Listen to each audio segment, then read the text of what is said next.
All right, we are live. We are live. Welcome to Live from Tech Alley. I am one of your hosts today, Jason LeDuc. You're going to see a series of us coming through today, but we are here at Taverna Costera in downtown Las Vegas. We're actually inside today instead of up on the roof deck, and it's kind of nice because it's a little cool here on a November day in Las Vegas. You know, we love being upstairs, but we had to be inside today. So we are here, Taverna Costera. They are one of the primary sponsors for the Tech Alley event. They are hosting the coffee, the water, the location here for where we can do our networking. And most importantly, they are hosting a free lunch for everybody who's attending here at Tech Alley today. So if you're in Las Vegas, if you are interested in tech topics, if you're interested in tech startups, software development, AI, prototyping, hardware, you name it, drones, I think I said AI already, you know, fintech, crypto, Bitcoin. If you're interested in any of those things and you are in Las Vegas today and you don't have anything else going on, come on down to see us at Tech Alley,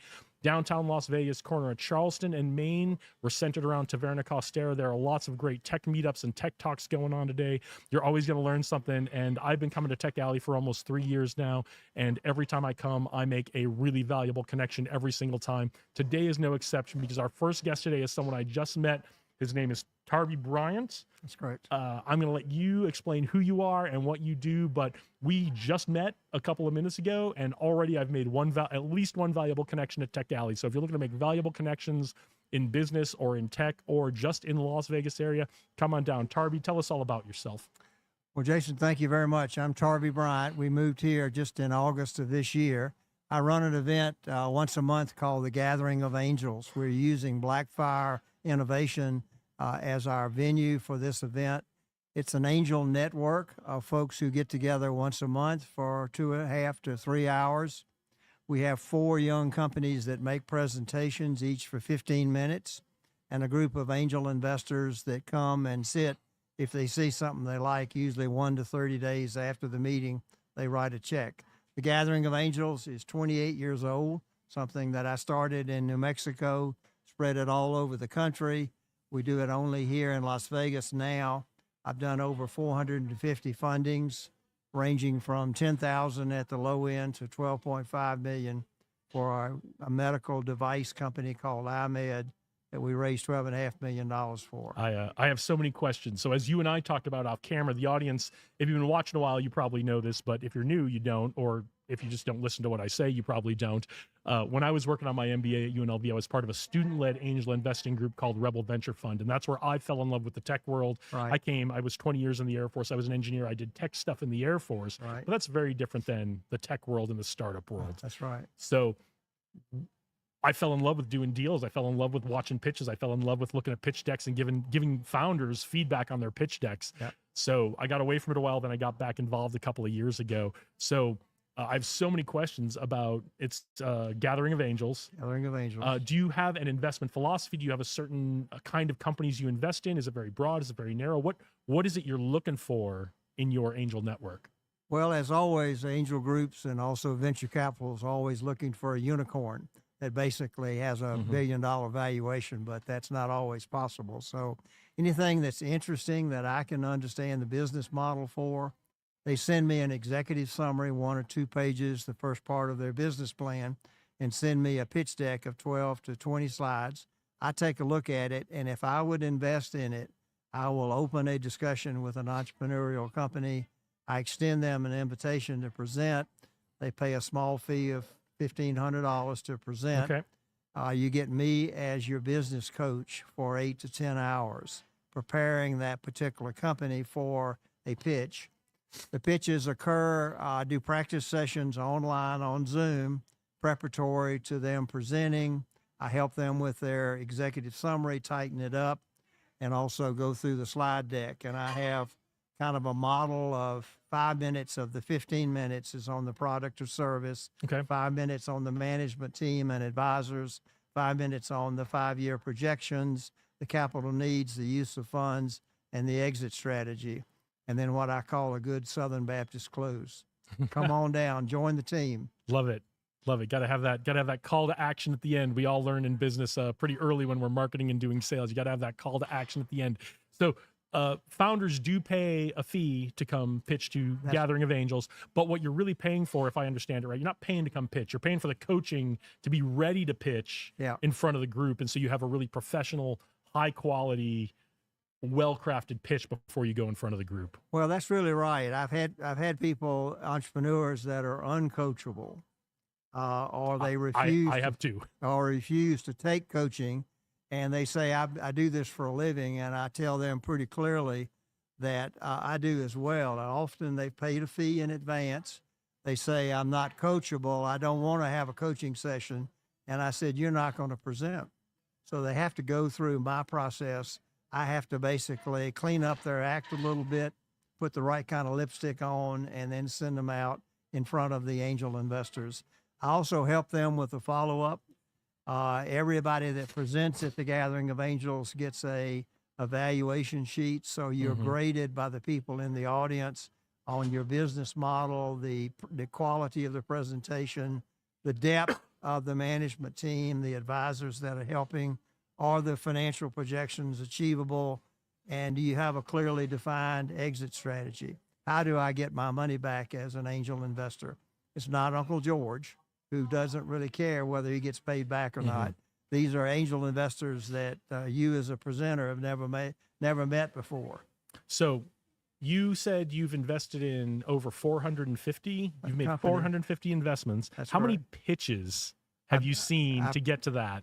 I've probably done over 4,000 pitches over the time. And to basically present, it's a 15-minute presentation, but I see about 20 potential presenters every month to pick the best 4. So doing math in my head, you choose to invest in about 10% of the pitches you see. That's correct. And then for every pitch you decide to see, you look at 20 more. Yeah. So I'm a busy guy. You're a busy guy, which is part of what I'm getting at, but also founders, when you're out there, understand that investors are looking at this number of companies. They don't have a lot of time to look at your pitch. So you want to be crafted really, really well. You want to make that impact in that executive summary. Yes, the rest of the business plan is important. You got to do all that work, but you got to communicate really clearly to investors why you're a good investment for them. That's really correct. And, catching somebody's attention in the first minute is critical. If you tell a joke that doesn't work, that doesn't work. And if you basically talk about yourself during the first part, they're interested in you, but they're also interested in why this is a novel offering that nobody else has, or you've got a different turn, a twist on it, something that basically makes it unique and marketable, and that maybe you have some customers that are already, proving the business model of what you've got, and you've surrounded yourself with a strong management team. Somebody asked me recently when I was teaching a course in Georgia at Kennesaw State, what are the 3 most important things for an angel investor? I said, they're easy. Management team, and management team. I wanted to get into that because, if you watch things like Shark Tank, if you're around this community a little bit, every investor is different. They have different priorities, things they're interested in. But universally, what they say the most important thing is the management team, much more so than the idea. And you talked about ideas being novel, much more so than the idea being novel. You don't always need to be in a blue ocean. That's right. If you have a great management team, this is my understanding as someone who, as a student-led angel investing fund with money that had been donated to the university, not investing my own money, I certainly was looking at a lot of things. But that management, we were always concerned with, can they pull off what they say they're going to pull off? And does the business model change? And the answer is it always changes, because things happen, and you surrounding yourself, because you don't have any money usually when you start, but having some people that believe in you as the CEO, that you can basically pull off this transaction, surrounding yourself with good people on the management team, either in an interim position or basically full-time if they're willing to step aside and, follow your dream, and then have advisors that you listen to for coaching. That's a great line of questioning I want to follow up on, because a lot of founders do find themselves in that position. It's time to step aside. It's time to hire that professional CEO, that professional COO. How do you know as an investor when it's time to have that conversation with a founder? Well, you have to look at, does he or she have the ability to execute? Mm-hmm. Vision without execution is hallucination. So you basically have to be able to execute your scheme and dream that you have and your business plan. And if you're unable to execute it and you haven't surrounded yourself with people that can help you get it done, you need to be looking for the door. And that's the clip of the day. Vision without execution is hallucination. I'm going to steal that for my courses I work with leaders on. I love it so much. I do want to dig into one more topic before we let you go, because I know you've got a lot of people you want to meet today. I'm sure you want to get over to see Kurt's talk. I do. So traction. How do you feel about traction? You talked about proving the business model out 10 years ago. Traction, not so important to as many investors as it is now. How do you feel about seeing that traction, getting those sales or those pre-sales, having a founder or an entrepreneur team do that? Put more simply, how important is traction to you versus the rest of what you look at in an investment? Well, I think you have to prove the business model to prove that, people like the dog food. And if they don't have some pre-sales, even if it's a beta, you give it away for a while, then you start getting people that would pay for what you have.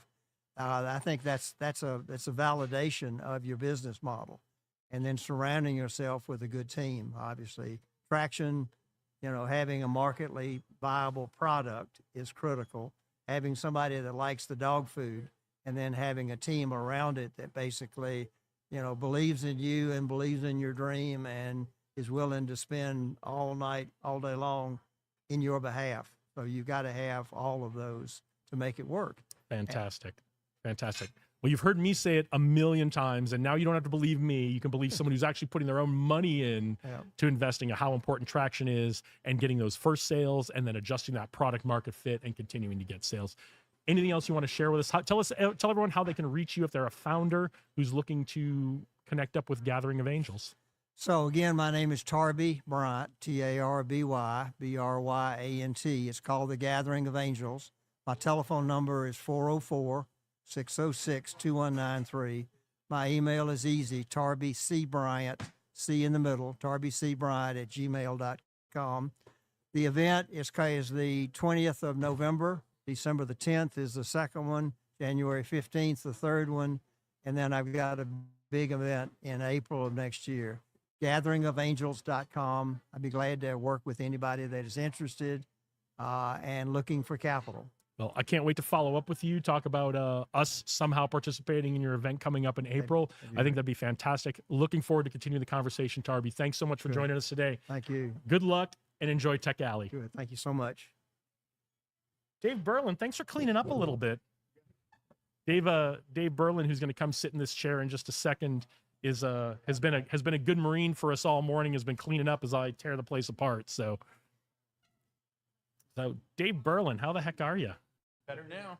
Better now? Better now. Yeah, it's been a busy couple of weeks. I think things are a little bit. Things are coming to fruition, and we'll talk about that in just a minute. But things are coming to fruition with Global Entrepreneurship Week and some Vets in Tech stuff. And you are going to get a tiny break after Global Entrepreneurship Week. But tell us what's going on.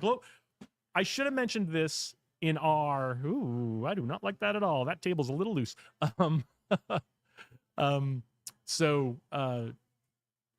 For our Global Entrepreneurship Week, which officially kicks off worldwide on Monday, right? Officially, yes. We in Las Vegas are not following conventional norms, because we never do here in Las Vegas. We're being very disruptive. And we're disruptive, which is the name of the game in entrepreneurship, right?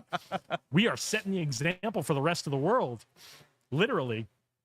We are starting our Global Entrepreneurship Week here today with the Tech Alley event. Yep. And you have heard myself, Dave, just about everyone who comes on this stream sing the praises of Tech Alley, and Josh Levitt, who's the visionary behind it. Yeah. I'm hoping we get Josh on here a little later today to talk about what's new and exciting about Tech Alley. But give us the rundown on Global Entrepreneurship Week, generally what it is, what's coming up here in Vegas, why people who are watching and going to be in Vegas this week, what they should be coming out for, and why they should be excited about it. Yeah, well, there's layers to that, right? At first, I just do want to. That's why I asked it the way I did. Yeah, I want to echo. I'm learning how to host.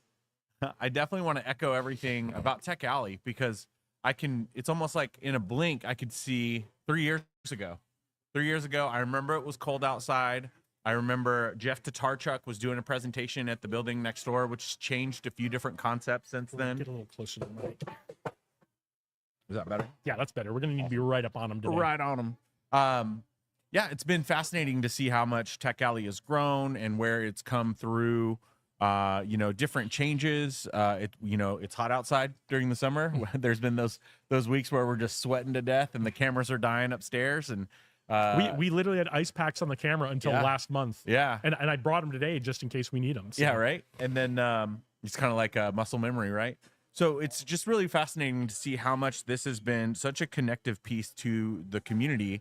And just like that, Global Entrepreneurship Week is no different. You know, I've been a fan of Global Entrepreneurship Week ever since I went to my first one almost 10 years ago. 10 years ago, right? And Tulsa, Oklahoma. Tulsa, Oklahoma. But then I also got the experience to check one out in Kansas City, which is where it was founded. It's part of the Kauffman Foundation, and the easiest way that I've found to describe it that people can digest is Global Entrepreneurship Week is 10,000 events all around the world this week.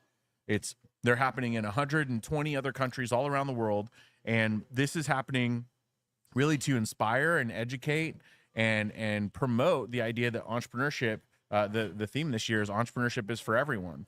Now, you and I know that it does weed out the people that aren't really conditioned for entrepreneurship. Everyone can be an entrepreneur. Yeah. Not everyone will be an entrepreneur. Exactly. Right? It's a great point. And I can tell you, as someone who's had a business for 10 years now, there are hard days. And I'm going to tell you there are hard days if you want to be an entrepreneur. You're not going to believe me. I mean, you're going to go, yeah, sure, there's going to be hard days. You're not going to get how hard some of these days are where you're like, maybe I'll go get a civil service job. Right. Sometimes we'll do that too. Yeah. Yeah, no, you're absolutely right. But I guess the whole idea for Global Entrepreneurship Week, in each community, you know, I tell people it's like the reverse Olympics. You know, for the Olympics, everybody competes in their sport. They all go to one place every 2 to 4 years, and they show what they're about. Mm-hmm. In Global Entrepreneurship Week, it's something that we could celebrate in our individual communities. So here in Las Vegas, over the years, we've had anywhere from 20 to 30 events all during that week, while everyone else is hosting events all over the world. One of the challenges that we've had for the last 2 years is it happens to fall the same week as F1, but we're not looking at that as a hindrance. We're looking at that as an opportunity, absolutely, to still show up, right? Still show up, host events. I think this year we've got close to 30 events that are happening all around F1. So we've got the events that happen today for Tech Alley. We'll be doing a Vets in Tech Veterans in Entrepreneurship panel a little bit later today. We've got which our intent is to bring that to you live on this stream in its entirety, and that will be what time? That's at 1:15. 1:15. So if you're really interested in hearing from some veteran entrepreneurs, tune in. I mean, stay all day. Right. Hear me now, believe me later. Stay all day. It's all going to be great. But we're going to try to bring you that entire panel from the room it's in on this stream, top to bottom. Yep, absolutely. And then starting on Monday, we have a whole network of events that are happening throughout the week. One of the really cool things that we try to do is remove the barriers for people to host events. One local venue, Bottega Exchange, actually opened up their doors all week. They're doing free co-working all week, and they have not only speaking space for keynotes, but they also have some workshop space that they've donated as well. I'm doing my event there on Friday. Yeah, you're doing an event there on Friday. We've got a couple of different events going on Monday. Events going on throughout Nevada Partners all week long. And then there are going to be some people on and off the strip that are hosting some stuff sort of in conjunction with that. So it's really fascinating to see how it's changed, how it's evolved over the years. And then we've got some really great stuff that we're looking forward to next year that I'm going to be doing through Vets in Tech. In the way that we got involved earlier this year, we did a just like a mini Global Entrepreneurship Week. We did a Freedom Week that was just veteran entrepreneur stuff the week after 4th of July. And we're going to be duplicating that in a couple different communities throughout the United States. Can't wait. That's going to be exciting. So before we dig into what's exciting coming up this week, before we dig into that, tell everybody who is going to be in Vegas or is interested in what's happening in Vegas this week coming up, where they can find the Global Entrepreneurship Week events? Yeah, Where they can yeah. learn more. Absolutely, yeah. So there's two different places. One is you can go to the global site, which can be a little challenging to navigate, but we still encourage people to check it out. It really helps you understand everything from a bigger perspective. So I remember I had somebody set up an event for Thursday. Shout out to the team over at OTSI. They're going to be hosting a Funders and Founders event. But when he got on the global site, it's gew.co.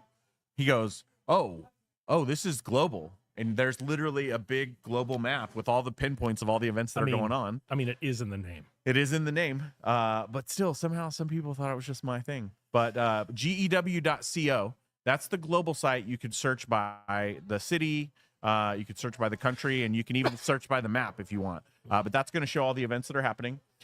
Then beyond that, we've kind of localized that information as well. So if you go to www.gewnevada.com, not co, but .com, you'll be able to see the calendar of events there. That's a little bit more on a localized level. So we're trying to make sure that those communicate little the same friendlier, little user friendly, little easier to won't navigate. help you if you're in another city. Yep.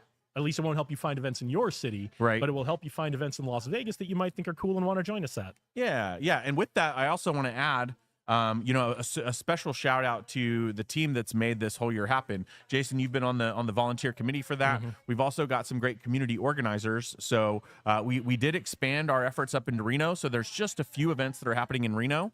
But big shout out to Lourdes Madrigal. She's with the Veterans Business Outreach Center. She raised her hand and like a good veteran. Right, we said yes, but she helped out and get a few events going up there. But we're really going to be in a good position to make a significant dent in the universe next year.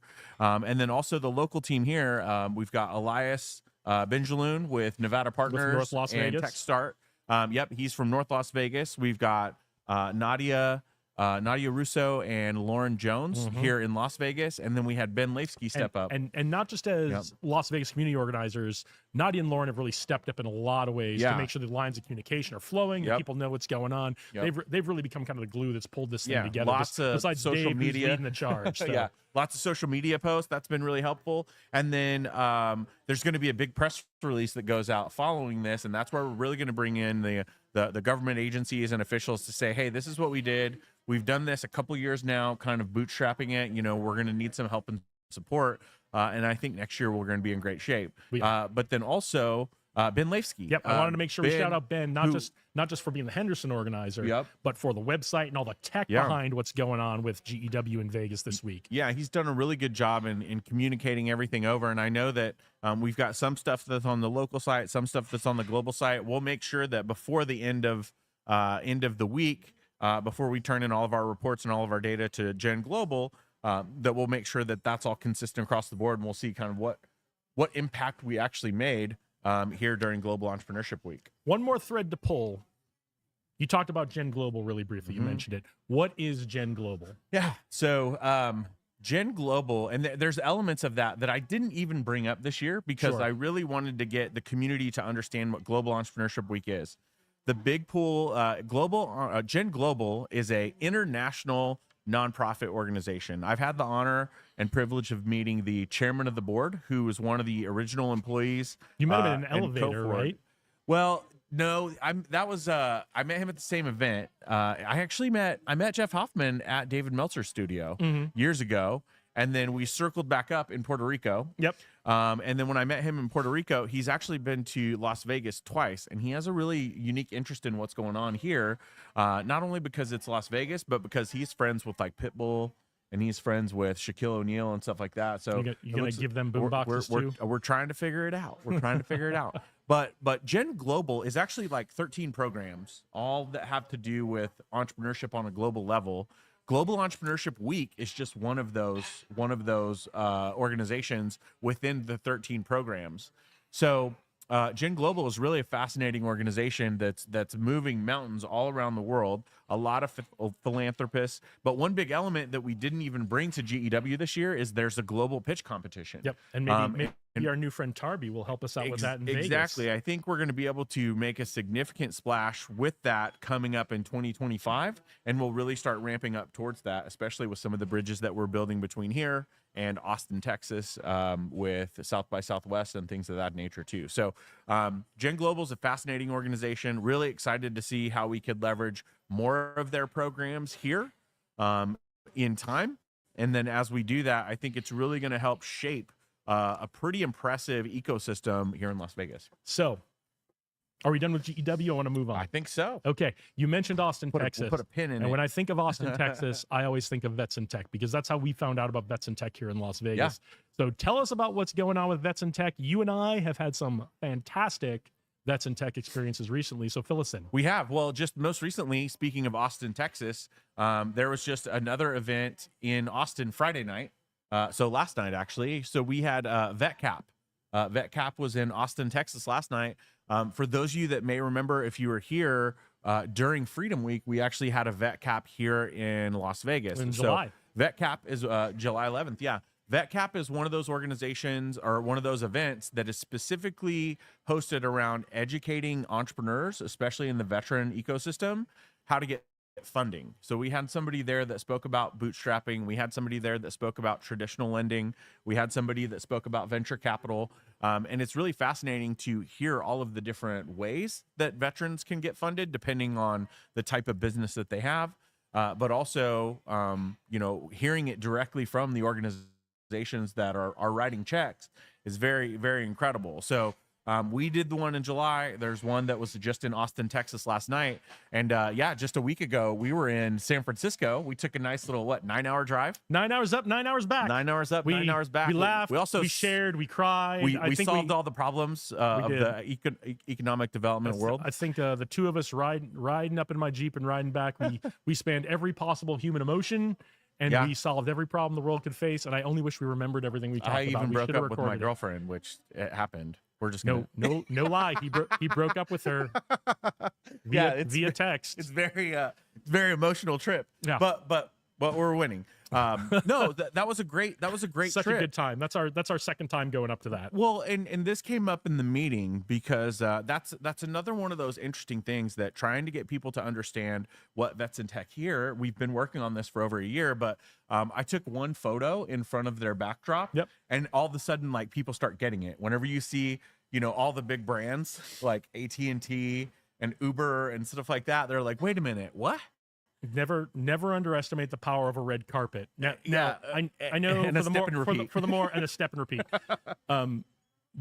I know for some of the more technically minded folks, because I didn't get this either until very recently. Yeah, this is we don't do red carpets and step and repeats and all that kind of stuff for our own egos. We do it to promote the event that's going on. We do it to promote the organization that's going on. We do it to promote all those great sponsors who are on the backdrop of what we're doing. We have our Vets and Tech banner here. I don't think we have our sponsor banner here, but we don't. I broke it. Yeah, well, it's all right. It still works. We're getting more though. Unless you broke it more. Well, no, that's actually a good point. No, I did break it a little bit more, but actually I couldn't figure out how to work it. But that did come up on the last call with Vets and Tech, and they're like, "Oh, if you guys need some marketing stuff, let's get it going." Yeah, it was time for new ones anyway. The sponsor list on that was very old anyway. But yes, that's why we do that. It's not about our own ego being up on camera. And it's about promoting all the great people and great things that are going on with the organization. And we ended up raising a lot of money at the. I just found this out too in the recap meeting that I had with the director or with the CEO and the COO, the senior leadership team. We raised over $60,000 just in the auction alone. That was my low end estimate of what we raised that night, because I was trying to do the math in my head on the auction plus the ticket prices and donations and all that kind of stuff. But yeah, if you've never been to a live auction, like I know a lot of events do silent auctions, and that's fun. If you've never been to a live auction with a real live auctioneer, this is mind-blowingly fun, even if you're not bidding on anything. And their auctioneer is the guy who's like the hype man for the Sacramento Kings, right? Hype man for the Golden State Warriors. Oh, Golden State Warriors. Golden State Warriors. Wow. So yeah, he does it right. We need to get him down here for one of these sometime. Well, we've got to get you know who we need to get? It's who's our guy here in Vegas? It's the Mark Chinook guy, right? Mark Chinook. Yeah, we need to get that guy. So calling you out, Mark. Calling you out. This is what they do in San Francisco. This is what we got to do here. I think if we asked, he would at least consider it. Yeah. Well, he's a pretty good guy. He's the guy that hosts the Mondays After Dark, right? Days After Dark. And then yep. the Veteran Social Club is actually being featured at their Oh, are event they? Monday night. Oh, is it this month? Yeah, Oh, I got to see if I can so- get tickets. so we I don't might know if it's have too to- late. I didn't. I bet I we didn't can pull some realize off. it was this month. Mm-hmm. Yeah, Veterans- so and that booked like a year ago. We don't have anybody from Veterans Social Club today, do we? We don't. We don't. We need to do that sometime. Is get them down here. I'm only really peripherally involved. Can you give a quick rundown on Veteran Social Club? Yeah, Veteran Social Club is another great veteran organization here. As you know, for those of you that kind of follow me or that have been on a lot of stuff that I'm in, I very much focus on the world of entrepreneurship. Now, because I'm with Vets in Tech, that carries over into employment and education. However, there are a lot of other great veteran organizations that are out there. We'll have a few guests today, but one of them is Veteran Social Club, and TJ is a phenomenal human. He actually helped develop a lot of the veteran program stuff for MGM. He first created the veteran program for Caesars. Yeah, for and I Caesars, believe that's that was right. the first really true comprehensive veteran benefits program for a resort casino in Las Vegas. Yeah, and then at least for a long time. And then he moved somewhere else and did it somewhere else, and now the he's back with the Horseshoe. Right? Yeah, he's with the Horseshoe, but the Veteran Social Club, they really focus on fun things that are more just social activities. They're right? fun events, yeah, fun events. I think they have a softball team, and they do a couple of other things, but they're doing the big fundraiser with Monday's Dark or whatever it's called. Okay, Monday's Dark is what it's called. It is Monday's Dark. The name comes from traditionally Broadway shows, and used to be shows in Vegas would not be going on Mondays. The stage would be dark, and now in Vegas we don't do that anymore because shows can't afford to not be selling tickets here. Yeah, last night I got invited to Usher last minute and I couldn't go. I was hooked on that. I bet Usher was disappointed. He was probably up on stage watching the Mike Tyson fight. I have no doubt. I have no doubt. But yeah, so their Veteran Social Club is another one of those great organizations. We've all sort of unofficially home based over at the Leatherneck Club, and you can pretty much catch all of the different organizations in some way, shape, or form over there on Tuesdays. We've started office hours, which is just kind of an unofficial meetup. We need to turn that into a meetup group, like on meetup.com. We need to make it a little more official and get it to where it's bringing in some more people. So since our good friend Ghost is not here to do it, tell us about the Leatherneck Club, and tell us about office hours, and tell us about some of the great ways Leatherneck Club has supported. They do great support for the veterans community in general, but I really want to dial in on what they've done for the veterans entrepreneur community for the last year or so. Yeah, so the Leatherneck Club is it's a Marine Corps bar. It is open to the public. It's open to anyone, but it's become one of those bars that's what does he call it? It's a bucket list bar. So there's people that are in the military across all branches that know that if they're in Las Vegas, they need to stop by the Leatherneck Club. They've been very instrumental in helping some of the Marine Corps veteran organizations, like the Marine Corps League has a chapter that's based there. They've turned half of the facility into what's it called? Like a museum. Yep. Because so many people have donated all kinds of stuff from all the different eras of all the wars. There's all kinds of memorabilia. There's hundreds of challenge coins that have all been donated to the case. The unique experience for me is when I moved to Chinatown 3 years ago, everyone told me that I should find the Leatherneck Club, and I had no idea that it was right across the street from my house. So and now you live 36 paces from it. 302 paces away. My legs are longer than Dave's. But I actually have really seen them be involved with so many organizations, not just here in Las Vegas, but especially for the veteran entrepreneur community. They've continued to consistently host events. Last year, after we finished Global Entrepreneurship Week, we jumped right into, there was a graduation for Bunker Labs that was there. That's where I got connected with the Lieutenant Governor's Office of Small Business. And that's just been a catalyst for everything that we've done throughout the year. But we hosted events for Freedom Week there at the Leatherneck Club. I know Frank with Warrior Rising, who's probably going to be on the show in a little bit. He's probably going to be on a show in just a couple of minutes. Oh, he's sitting right over there. Yeah. We see him. He has not escaped my notice, but I wanted to get all the GEW vets in tech. I wanted to get the update out. Yeah. But it is kind of time. Enough about us. Yeah. And let's talk to another veteran. Yeah. About what he's got going on. He's going to talk about Warrior Rising. Yeah, Warrior Rising and his company, business, right? Because Which, he's been slaying it lately. yeah. It's been pretty remarkable. if you'd be so kind, Yep. would you like to take the host chair? I got you. And you can interview Frank for a little while. I'm love going to that. go Let me line up a couple of things and see if we can get some more guests on Perfect. here. Let me get just a little bit of water. All right. So Dave is going to get a little bit of water. This is a great time for me to thank you all for watching. Encourage you to come on down to Tech Alley. We are in downtown Las Vegas at the corner of Charleston and Main. We are sitting in the restaurant at Taverna Costera. We've got a bunch of folks who are enjoying the food and drink here. And Taverna Costera, they are kind enough to be one of the primary sponsors for Tech Alley. Every month, they provide coffee, they provide water, they provide the space for us to do this, and they also provide a free lunch to everyone who comes down as a Tech Alley participant. So come on down to Tech Alley if you're interested in all aspects of tech, AI, crypto, NFTs, drones, software development, hardware prototyping, entrepreneurship, investing, anything involved with tech or the tech ecosystem or the entrepreneurial community. Come on down.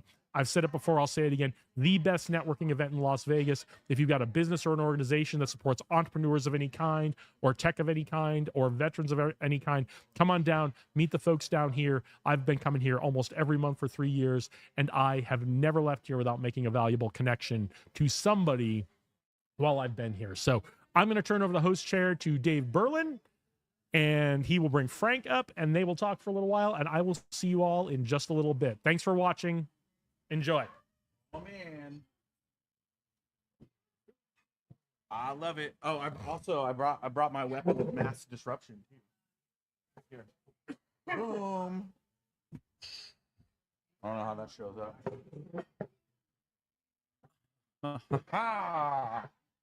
And we're back. Let's see. It looked great. Yeah. Great on the computer screen, Wow. but it looks much better. It looks much better from here. Yeah, I thought it looked fine. Frank the man, have a seat. Oh, yeah. Ladies and gentlemen, it is my honor and privilege to present fellow Marine, of course, and my roommate. Exactly. It's always funny. Yeah. People were like, "Oh my gosh, have you met Frank Manto?" And I'm like, I get the same thing. Have you met I Dave think- Berlin? Yeah, he sounds familiar. I think I had breakfast with him. Exactly. Frank, welcome to the podcast. Now, have you done one of these live ones before with us at Tech Alley? First time here. First time here. I couldn't remember because Oh, that was a yeah. while back. Because you've always got something going on. Yeah. And right now you've got stuff going on today as well. You're going to be on the panel to Yes. talk with as far as veterans in business. But dude, tell us about meal treats. Tell us about crayons ready to eat. Shameless plug. But tell us everything you got going on. You have to move up just a little bit. Let me first say that I wouldn't be in Vegas after being on my road trip across the country journey to come here for a trade show. If it wasn't for you, Nick Martucci, Edgar, and a few others, that whenever I came to the Leatherneck Club and you all showed me what the veteran entrepreneur ecosystem was like here. I had no plans on landing here to Vegas. I had plans on still going to travel. But landing here in Vegas in February was a pivotal game changer, to be able to sit down and see what start applying a lot of things that I've known and I've learned. So let me put that out there real quick. All right. It's been put. Yeah. But as for me and once again, my name is Frank Manto. I'm the CEO of Meal Treats, and we take military items and we bring them into the food and beverage industry with other accessories. And we tell you the story, the history, and the joke behind each item we bring to market. Any of you, though, that know the military, we like to crack jokes on each other. Other branches can crack jokes on other branches, but civilians, not so much unless you've got a deep connection. And there's a joke that call us Marines crayon eaters. It's true. And I decided to figure out many years ago, is there truly an edible crayon? And there wasn't. So I reached out to a friend of mine, and she was able to be the brains behind creating the world's first colorable chocolate crayons called Crayons Ready to Eat, made of a high-quality Belgian white chocolate, 6 colors, nicknamed after branch of service. And that's where it all started. is to be able to tell that joke, because nobody really had a true definition of it. And that's when we decided to bring other products in to where we can tell the deep history of the military, the deep connections, and have the camaraderie like we have in the military to do so. Go ahead and open it up and give it a try. Show them that it works. Oh, we're gonna do this. Go ahead and open it up. Oh, and, man. And there's a little treat Right here, on, live. Yeah. Live. Oh man. So Here we there's a go. little treat on the inside. Make sure you pull the tray out. And we decided to do more, and we did challenge coins. We do apparel, but we launched a coffee line, and we tell you the history why coffee is a part of the military back to Civil War times. It's a box of individual pods. Am I okay to say the name on here of the coffee? I would say no. Well, Okay. we can't bleep it out. And Not a we don't problem. want to get shut down. Exactly. So I would just say it's called a cup of shut the F up. All right. And then we also have our 40 millimeter grenade salt and pepper shakers. But our crayons, we made them look different, simply for the simple fact that we did them triangle shaped. 1, you don't roll off the table and lose your food. 2, your hand goes a triangle. 3, it's easy to decipher for higher ranks to lower ranks, as well as parents to children. Ours are safe to eat. Don't eat the round ones. All right. Don't eat the round ones unless So- you're a Marine. Exactly. Look at that. So sticking to the old fashioned, you've got the same kind of packaging as the meals ready to eat, and the tray that they come on is also a range card, right? So you can color on that, or you've got little coloring sheets here as well. Lance Corporal Crunch, but you could take this guy, and you can literally color with it for real, and then you can eat the delicious crayon. Exactly. Now, this is a little bit of a biased opinion because I eat these every day. But the chocolate, where does the chocolate come from? It's a Belgian white chocolate, and they source it, of course, from Belgium. But it is manufactured out of Tulsa, Oklahoma. Tulsa, Oklahoma. That's where I'm from. Yeah. You already know that. I already We know took a that trip one. I back was there. gonna say, I already know that one. But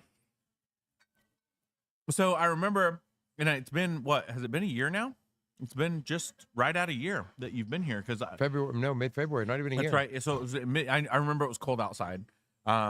But yeah, it's interesting because in a short period of time, you've got plugged into a lot of the networks here, and you've made some really fascinating connections. Just not only in the overall ecosystem, but specifically in the Marine Corps world as well. Yeah. Through the Leatherneck Club, and then you've even met some cool celebrities in that world as well. Yeah, exactly. It's been an amazing connection, with, of course, the Leatherneck Club being there, and a lot of the people that come in and come out of there. It's funny to realize that you have a company that people want to support, and I don't consider myself a celebrity. I don't consider myself somebody that, is somebody to know or either. somebody to get to be known. But it's funny how whenever, people find out that they knew about your product and they find out you're the guy that created it. Yeah. You know what I mean? It's just a unique situation. And be able to, here soon, I will be on the Talk the Talk podcast with Rafterman. And if any of those Marines know who Rafterman is from Full Metal Jacket, that will be coming out in the near future.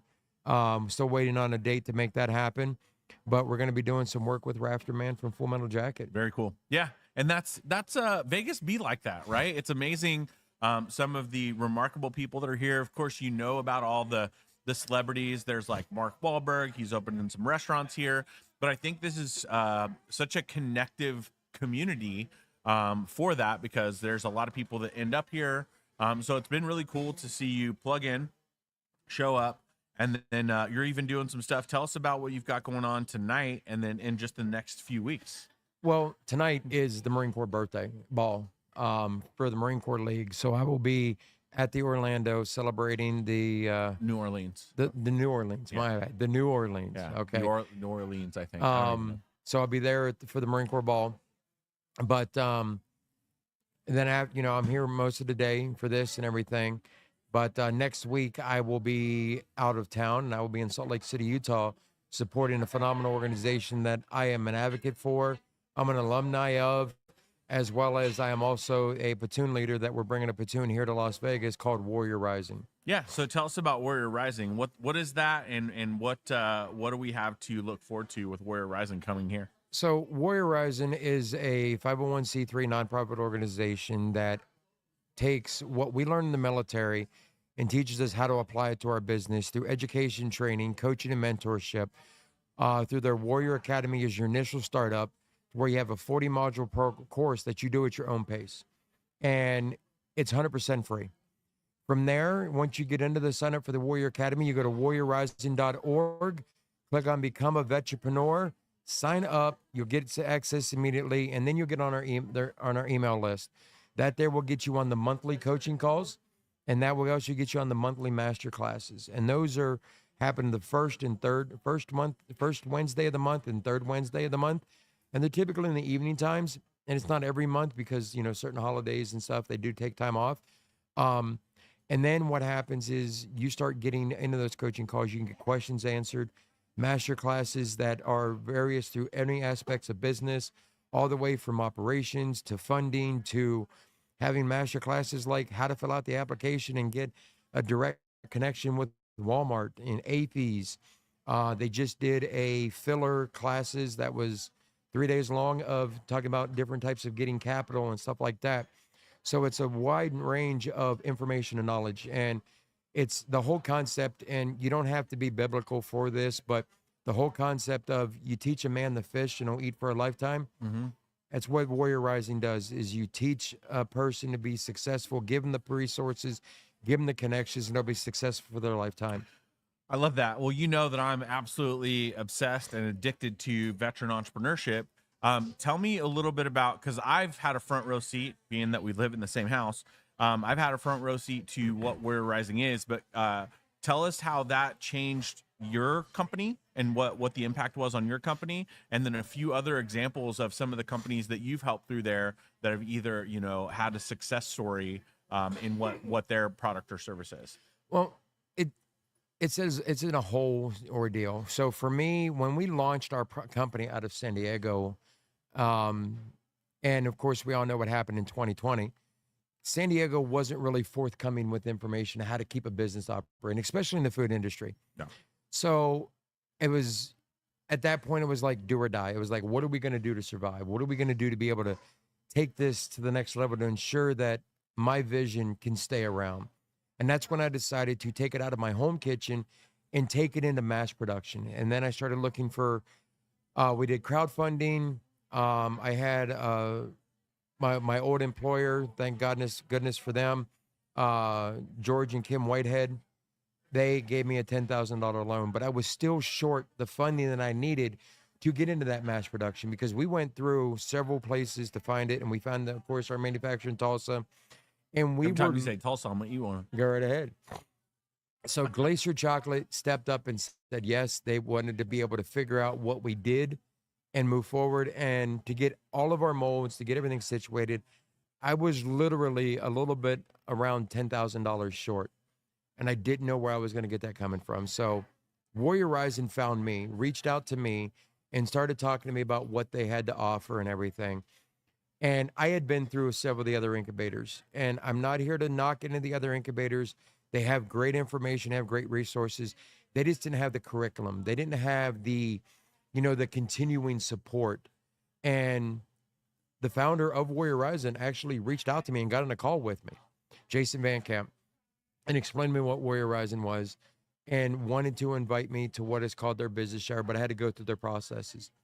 So going through Warrior Academy, and I'm going to say this as plain and simple, is it broke it down Barney style for me to understand what I needed. So easy a Marine could do it. Exactly. It broke it down so easy for me to understand that I could start implementing a lot of things to what I needed to operate a business. And it was a game changer. And then whenever I finished that, and they extended the official invite for me to go call it a business shower. It's similar to a baby shower, but it's for business owners and veteran entrepreneurs, their spouses, and their immediate children. And I got to be able to go there. I got a free MacBook laptop. I got access to tons of resources. I got assigned a mentor. I was able to then turn around and pitch my business to a pitch competition for a possibility chance to win $20,000. Nice. I had never pitched a business in my life. Never once, no clue, didn't know what I was doing. And I was winging it as I was going along. And literally, I got selected for the top 3, which I was surprised that I got there. And then I ended up going to the top 3 and came out basically in second place. You can't compete whenever a guy creates an e-learning platform for the blind compared to chocolate crayons. Yeah, right. You know, come on. But they graciously gave me a $10,000 grant. That's great. And that That's was the great. game changer. That was the pivotal point that we were not going to become a statistic of COVID. Oh. And we were able to take our product to nationwide shipping. I love that. I love that. So that's and of course I know that story, and it's been fascinating to see because you were able to get started, you were able to get past that challenge before COVID. You then, you took off and you've drove all over the country. You've done you and I went on a little road trip earlier this year, Yep. and we hit the Chocolate and Coffee Festival over in Albuquerque. We drove to Tulsa, right? We hit all kinds of places, but now you're up, now you're running. Where can people find your products and get and show their support? So they can easily go to Miltreats, and that's MILTREATS.com. You can find us on every social media platform at Miltreats, and just go there, support us. And if you can't, sharing is caring, and sharing is free. So drop it out there, get it to your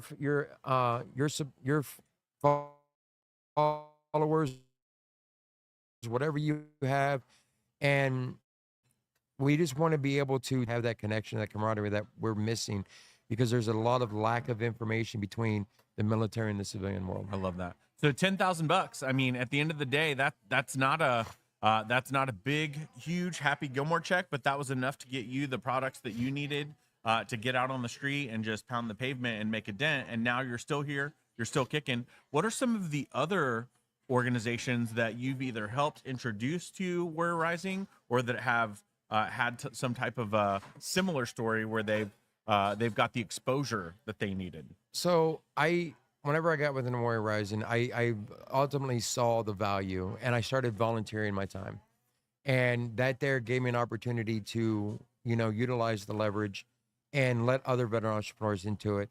There's Kurt Ballish of Ballish Woodworks over in Fayetteville, North Carolina. He actually was able to go through the program and got to a a business shower, and he didn't get first place, but somebody in the audience with the on top of the money they raised, they were able to give him I think it was $20,000 for him, because he does a phenomenal artisan woodworking. Go check him out, ballishwoodworks.com. Phenomenal ordeal. And the products he makes is just unbelievable, just amazing. Zach Husted from Pillars of Valor Coffee. He had the opportunity to go and become a part of the business shower. I was able to mentor him a little while. And then Laguerre's Workshop. He's out of Clarksville, Tennessee, and he makes phenomenal rings. And he actually made the ring that I'm wearing now. It is a blue ceramic ring that has a blood stripe down it, signifying the blood stripe for the Marine Corps Dress Blues, and it has sand in it from Iwo Jima. He actually did a ring for D-Day with sand from Omaha Beach and all that, and he's was able to go through and get to into the business shower and got second place at a business shower. So he got a check too. He got a check too. Oh, love it. There's Teresa Black. I didn't introduce her, but she was at a pitch competition that I was volunteering at. She is another chocolatier that has taken the ability to give a non-dairy vegan style chocolate made out of dates called Bon Apple Sweets. And Nice. it's, there's Justin Clapsaddle. He was one of the original Warrior Rising. He does warfighter knives, warfighter metal. He takes metal from military vehicles and turns them into phenomenal knives. Oh, very cool. Here in Las Vegas, we have Mike Starr Yeah. from Blazing Star Barbecue that is Yeah. an alumni of Warrior Rising. We have Delicious, by the way. his barbecue sauce is amazing. We have Forgotten Not Gone has Yeah, been a part of that's Warrior right. Rising. Yeah. You know what I mean? So there are three of us here in Las Vegas that have been through the Warrior Rising organization. And that's whenever I got here and the connections that I made and the type of person that I am. Dave has found this out, that you set me on a course, you set me on a path, you know, and in order for me to be able to grow my business, I need to connect with people. Yeah. I've made connections with the city of Las Vegas, with the Clark County, with the state of Nevada organizations and everything else to be able to find out what I need to do to bring my business here to Las Vegas, to Nevada, and being able to turn around and what can I do to support the community? Because Dave knows as well, some of those that know me directly, I'm all about sharing my knowledge and supporting it.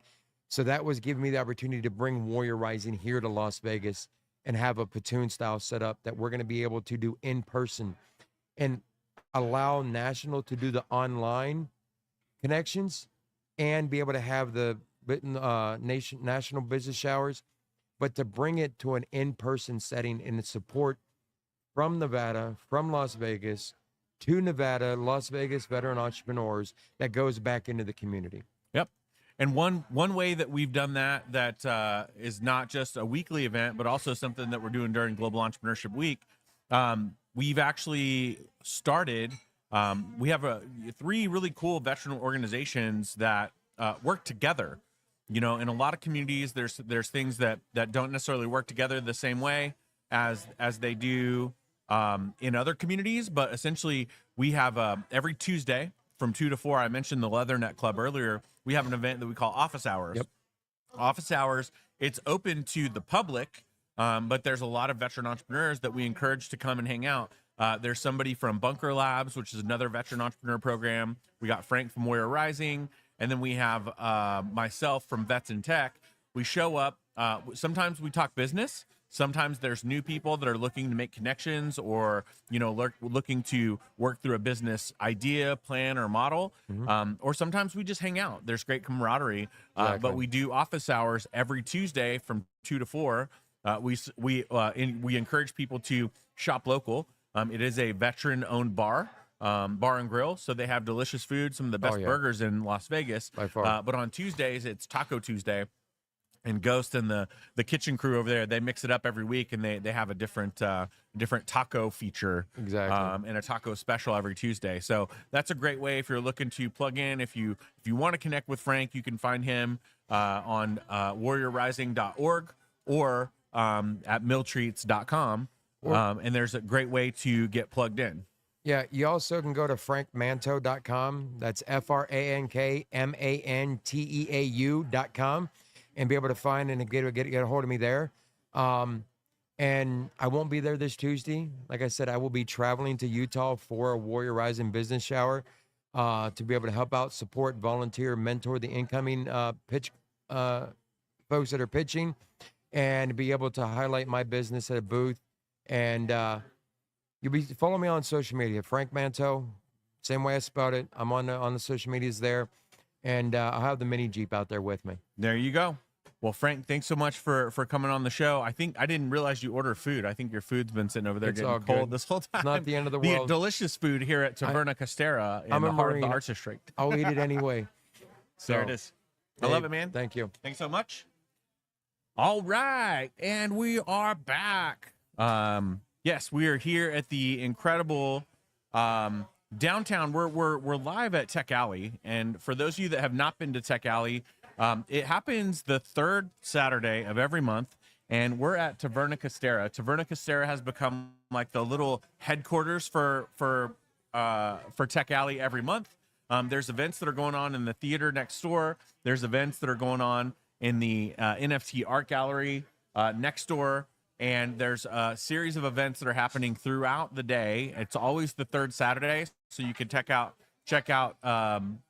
more about Tech Alley. And then as far as Taverna Costera, you definitely want to come down, shop local, show your support, delicious food. They've got incredible beverages and stuff as well. So if you're interested in getting involved with Tech Alley, third Saturday, and we've got a handful of different people that we're going to be interviewing throughout the day, and it looks like we've got Jason coming on back. What's up, homie? What up? I don't get to sit on this side of the table right? very often, I so know. I like this. This is a We got nice some view. crayons here. Oh, I've never Frank tried loves one. them. Can I You try haven't? one of these? Absolutely. Can I take a bite of one of these? Do it. You got to color first, though. Oh, do I? Okay. Well, let's just to demonstrate that it actually works. let's follow the rules. All right. So we've already colored that part there. All right. Yeah. I'm gonna color the boot here. The boots. Boots. I'm not a very good colorer, but I'm gonna color. All right. Well, I'm gonna take a little bite of this. I'm not gonna use the end I colored with though. It is delicious. Those are really good. That's my first. I've known about these for a year or two now. Yeah. And I've known Frank for probably a good 6 months. It's the first Yep. time I've ever had one. So Yep. I'm gonna get a little closer to the microphone here. I've already spilled on myself. I've already got chocolate all over my hands. Right. This is par for the course for my day. This is a regular. No, one is fine. This is a regular day of having trouble eating like a big boy for me. So Dave has seen me eat. He knows this. He knows this. Good interview with Frank. Yeah. That guy's always got all kinds of stuff going on. It's been really interesting to see how fast he's plugged in here in the community, but that's Vegas. It is Vegas. You can plug in really fast, or you can keep to yourself and keep your wheels spinning. Yeah. And that's that's the thing about Vegas is nobody's going to do it for you here.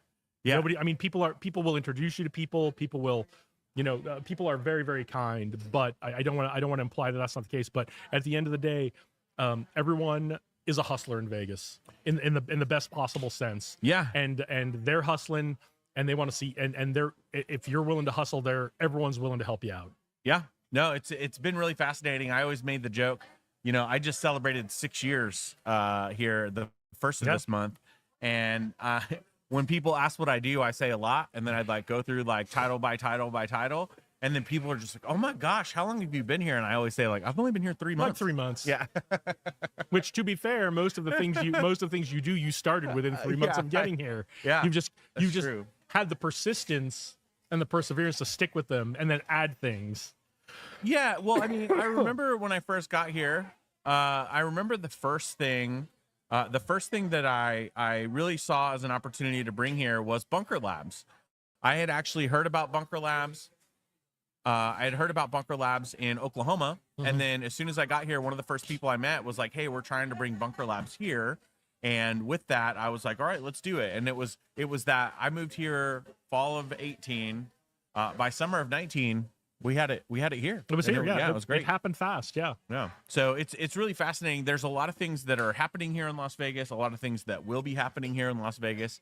And I think everyone's waiting on the tech boom. I think that's the next big domino to fall. What do you think? Well, so I think a lot of people are waiting for the tech boom. I think a very small group are turning the flywheel to get the tech boom to happen. Absolutely. Right. And I say that with all honesty and all kindness. There are a lot of people waiting for something to happen here, right? I just talked about if you're a hustler in Las Vegas, lots of good things will happen. Yeah. If you're sitting here waiting, you're going to be spinning your wheels. So true. Yes, the community's waiting for the tech boom, but there are people like you who are out there trying to make it happen. Yeah. People like Frank who are trying to make it happen. Yeah. We have a whole bunch of folks outside who are attending talks right now. We hope to get on here who are all doing their little part to make it happen for them and their business. Yep. But also for the larger community. That's the best part about Tech Alley is that it's really about community. It's about that Silicon Valley thing, that Austin, Texas thing, that Boulder, Colorado thing, that Tulsa, Oklahoma thing of we all show up to the events, we get to know each other, we collaborate on projects, we hang out together socially, we do, and everyone's busy, don't get me wrong, but we all come support the events. Well, and we build community. Yeah, you mentioned some great communities. Of course, I'm always a fan of Tulsa. I'll make it back whenever I can. But I've been really intentional about ways that we could build a bridge between here and Austin. Yeah, absolutely. And one of those ways is as if I wasn't already volunteering for enough things. I promise this is the last thing I'm volunteering for. And let me, before Dave tells you about this, let me make a pitch to the entrepreneurs, the veterans, the powers that be in the Las Vegas area. Dave is very busy. Dave is taking on a lot of things. If something Dave is working on sounds really, really good to you and you'd like to be involved, let us know and step up, because Dave's doing a lot of really great things. Or if there's something you really want to bring to the community here, like step up and do it, and then come talk to us. We'll put you on here and we'll help promote you. But Dave can't do it all by himself. So if there's something you hear about today, whether it's something Dave's doing or one of the startup founders or one of the things that the community leaders who's talking to us today, let us know. Get involved. Yeah. We could use the help. We need the energy and the time to be put in to really bring these things to fruition. Yeah. Well, Austin has a very special place in my heart. First of all, I love Texas. I spent many years in Dallas whenever I was in the wedding industry. But when I was with Bunker Labs, we were doing some training. We did some training down in Austin, Texas, and I had the opportunity to visit the Capital Factory. And when I found out that the guy who runs the Capital Factory was also the state coordinator for Global Entrepreneurship Week, but for the state of Texas, I got really interested. I went down a couple days early for the training, and that's when I first got exposed to Vets in Tech. I never would have known that I'd be part of that organization years later, but I remember coming back, and I remember telling Jason about Vets in Tech and seeing that there was an opportunity that we could bring yet another veteran entrepreneur program here to Las Vegas. So in a roundabout way, made those connections, and over time, Jason launched the chapter here. Relaunched. We had a pretty active chapter before COVID. We did. Credit where credit's due to those folks who were running a really active High five, chapter Lido. before. I miss you, Lido. Yep. No, it was really fascinating because then I got reintroduced to Ikram, who Ikram Mansouri is the COO, and now really good friend and also my boss because I'm part of the team at Vets in Tech. Because Dave is trying to do it all by himself. Come down to Tech Alley, downtown Las Vegas. Come help Dave. But no, it was really fascinating because I saw what they were doing in Austin, Texas, and I also saw the power of the Capital Factory. So by getting Vets in Tech here, I think that was one major step. But then as I looked at other opportunities later, or I guess it was, when was it? Earlier this year. I don't even remember. I was doing some stuff for Global Entrepreneurship Network down in Puerto Rico. I ended up meeting some people from Philadelphia.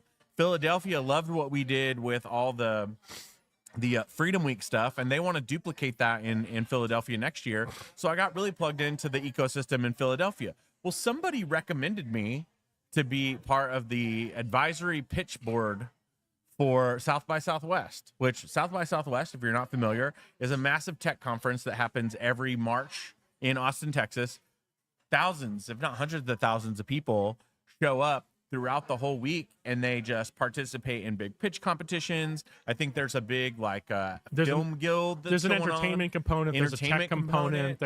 It's kind of like with what we do with Tech Alley, but on steroids, but also with an entertainment component and a social component, and maybe our little things here will grow into something like that someday. Well, but it was created with the design to change the economic path of Austin, Texas. So it's been something that's happened there for many years, and I saw the opportunity to be on the pitch board as a way to connect to that. So what happens as soon as we get out of Global Entrepreneurship Week, I've already been sent 100 decks that I'll be reviewing for people that have paid and submitted to pitch at South by Southwest. So as we're looking forward to see what that looks like, Jason's going to be helping me look at some of those decks and understand, really what this could mean in the future for our community. And then I'll get to go to South by Southwest in March and represent Las Vegas from a national level. Yeah, going to be exciting. Can't wait to hear it'll all be about weird. It. Keep Austin weird. Bring your phone and bring some microphones. I'll bring the and do some live streaming for us. We will do it. In fact, I wonder. We'll have to look at the dates. I wonder if South by is happening at the same time as a Tech Alley, and we can pop you on live from South by while we're live from Tech Alley. That would be wicked smart. That would be a fun crossover event, wouldn't it? Let's see. If you like crossover events in your shows, that could be something fun we could do. So we'll take a look at what those dates are. But yeah, I think that would be. I don't know what the dates are. March 17th. Oh wait, no. March 7th through the 15th. I don't think it will. It might not, but you know, certainly, It's all right. certainly, if they don't cross over, you can come back and give us the report of all the amazing things and amazing people you met. Oh my gosh, Does it overlap? will. It will. On that Saturday, it will. It absolutely will. See, this is It's sometimes history- the old man gets one right every now and future then. history in the making. Yeah. I love it. Sometimes the old man gets one right every now and then. Who else is in the lineup today? I'm trying to get Caleb over here. I'm trying to get Josh in to come tell us about any updates with Tech Alley or anything like that. We are coming up on the end of the first round of talk, so we should have a nice stream of folks. I know Karma wants to come talk to us. Karma's going to talk to us. I think so, yeah. Nice. So So it's funny that you mentioned updates, and I'm sure he'll elaborate a little bit more. But I had the honor and privilege once again. I got to attend the new Tech Alley, that's happening over in Henderson. Because we couldn't. Well, we didn't do this from here because I was tied up. But. Yeah, that was super cool. It was when was that? That was Wednesday night. Wednesday night over in Henderson. They've got a cool little thing going on at Atwell Suites. I remember as soon as I walked in, it got immediately really hot because it was so many people. There was like over 100 people in this great hotel, and it was fascinating because the mayor was there. The president of the Henderson Chamber was there. The news was there, so I got another little news segment. I actually saw it on the news that night. Yep, it was on the news, and it was like it was really cool because I told the mayor, I was like, we're gonna need a bigger boat, and it looks like we do have some. Yeah, it looks like I'm betting. Well, it's probably not Kurt's stock. Kurt's stock is probably still going for another. You know, there's always so many questions. We'll try to get Kurt on here today to fill us in what he talked about because Kurt's always answering the question, "Who's got my money?" That's true. That's true. Yeah, and that's everybody's gonna break for lunch soon too. As well. Any minute now. So highlights of the event itself on Wednesday. Tell us all about it. Yeah, well, I'll be really honest. I was only there for a few minutes because I had to jet to a podcast interview. I was there. I kind of felt like the mayor because the mayor got up and spoke, and then the chamber person got up and spoke. And then I got up and spoke, and then like me, the mayor, and the chamber person, we all like had to leave and immediately go to other events. So Dave is not the best person to ask, but if you were there and you're coming down to Tech Alley today, come on down and tell us about your impressions of the Tech Alley Henderson event. I can't wait to go next month. Yeah, I think it's great that it's on a different week and a different time. Yep, that'll help just keep that momentum, and then you've always got something that you're looking forward to. So let's rock back to GEW for a little bit because we talked broad brushstrokes of GEW. Mm-hmm. We talked about there are lots of amazing events coming up. We talked about Bottega Exchange, who is graciously donating pretty much their facility for the entire week, among others. Yeah. And so there are 30-ish events coming up this week. Tell us about the events you're excited about going to this week. Yeah, I'm going to pull up, I'm going to go to the GEWnevada.com. And look at the lineup of stuff that we've got here. GEWnevada.com.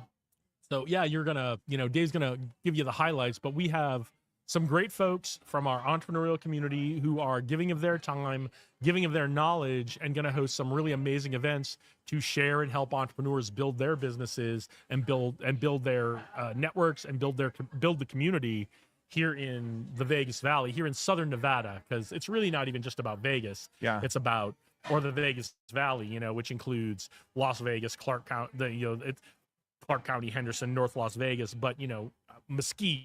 There's even stuff going on in Reno. Yeah. So it's when we say, like, when you live in Vegas and you say Vegas, we typically mean like all of Southern Nevada, right? We typically mean all of Clark County. So so we're certainly not excluding anybody, but I want to make sure we mention people from all over Southern Nevada, and we do have stuff going on in Northern Nevada this year as well. So I want to make sure we don't leave it out. It's really GEW Nevada is what we're focused on. Yeah, 100%. And it's there are a few really cool events. There's a guy that's coming in. I can't even remember where he's coming from. It's called Pitch Mayhem. They're actually doing one in Reno, and they're doing one here in Las Vegas.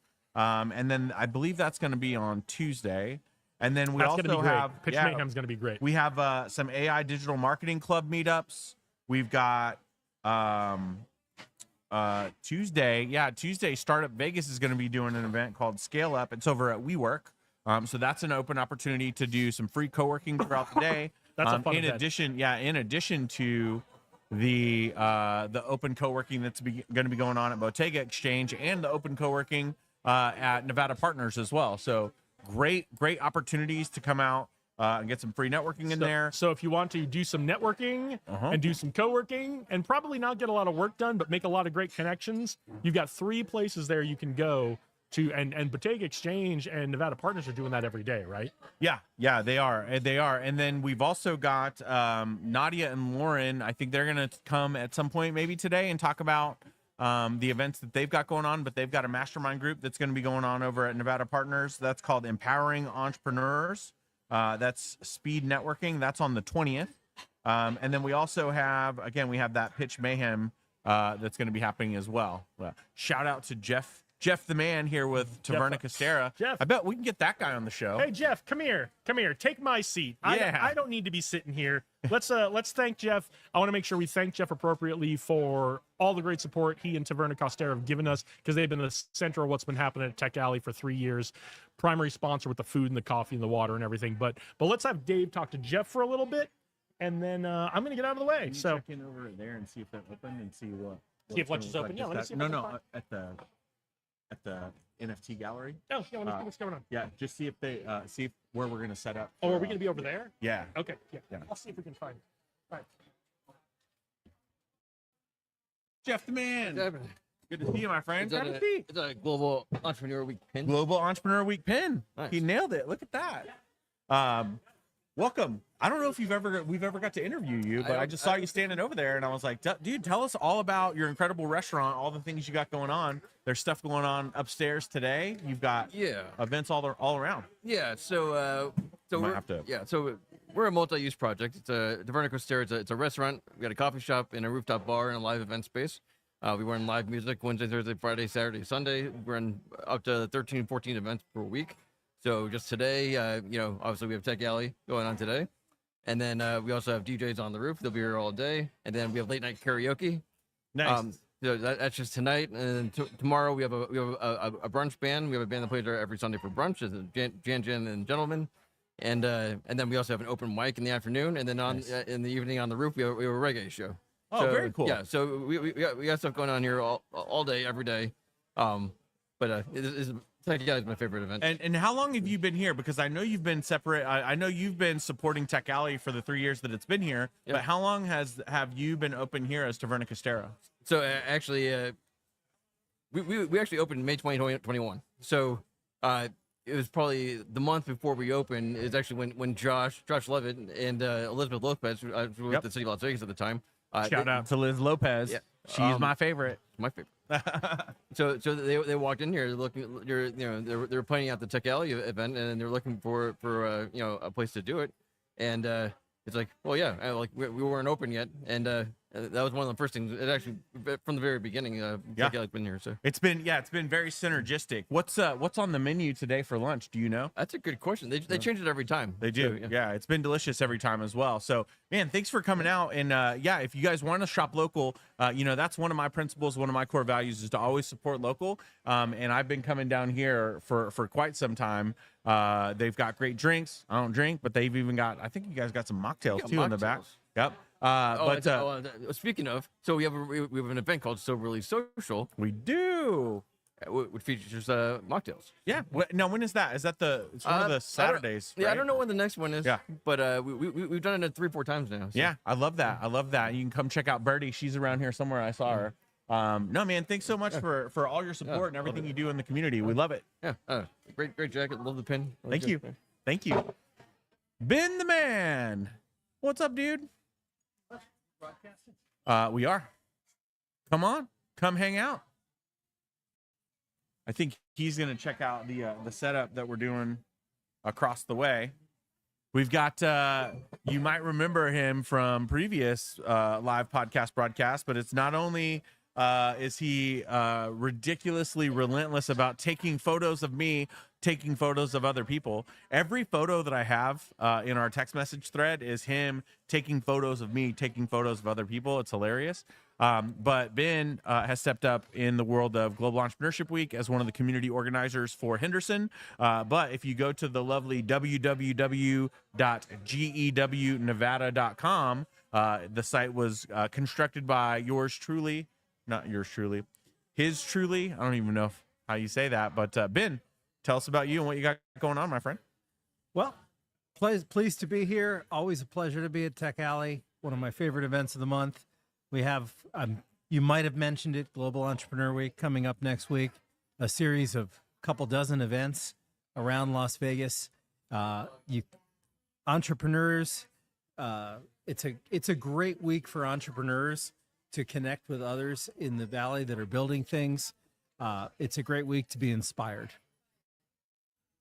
It is. And then you've got like 17 other sites that also connect the city and let people know about what's going on. Tell us about those. Well, we operate a number of different community resources. Tech.Vegas is our technology and startup site. That is a free site that has all of the tech events in town, as well as a directory of local groups. We have Network.Vegas, which is a similar site for the business community. So all the conventions, chambers, associations together in one spot. Create.Vegas is our arts and culture site.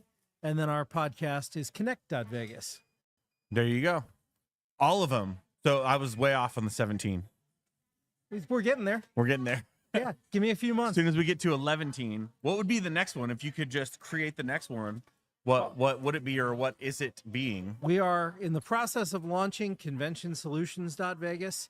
This is a directory and calendar of conventions where all of the different service providers, the entertainment, the technical people, the logistics people can be featured in one spot.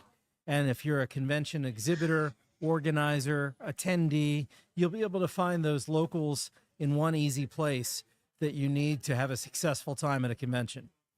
I love that. I love that. What conventions do you go to? I usually go to SEMA. Missed it this year.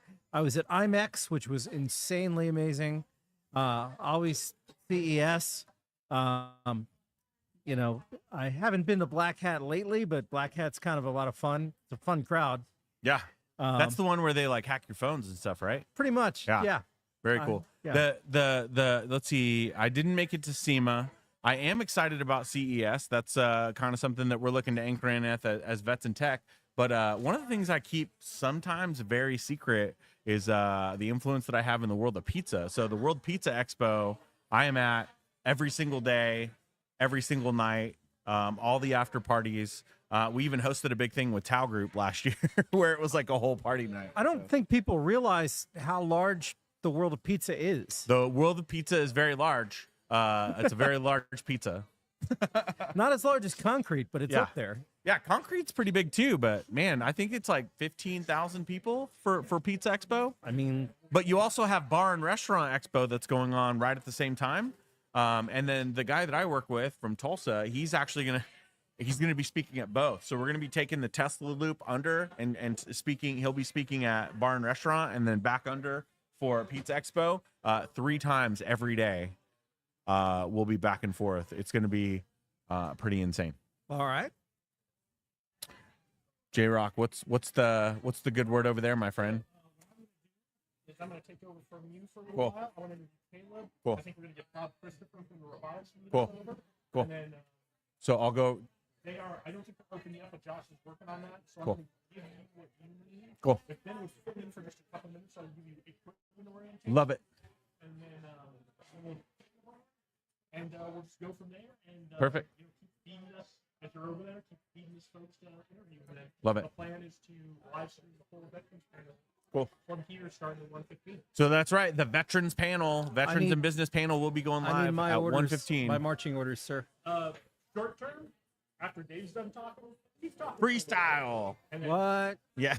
and then, Yeah. Be like, I'll interview Caleb. you ever see that movie? Christopher, and then we'll turn it over to you to interview whoever's kind of showing up. Okay, so what And then I will time? give you equipment orientation All right. before we go over there and go live. So I stay here.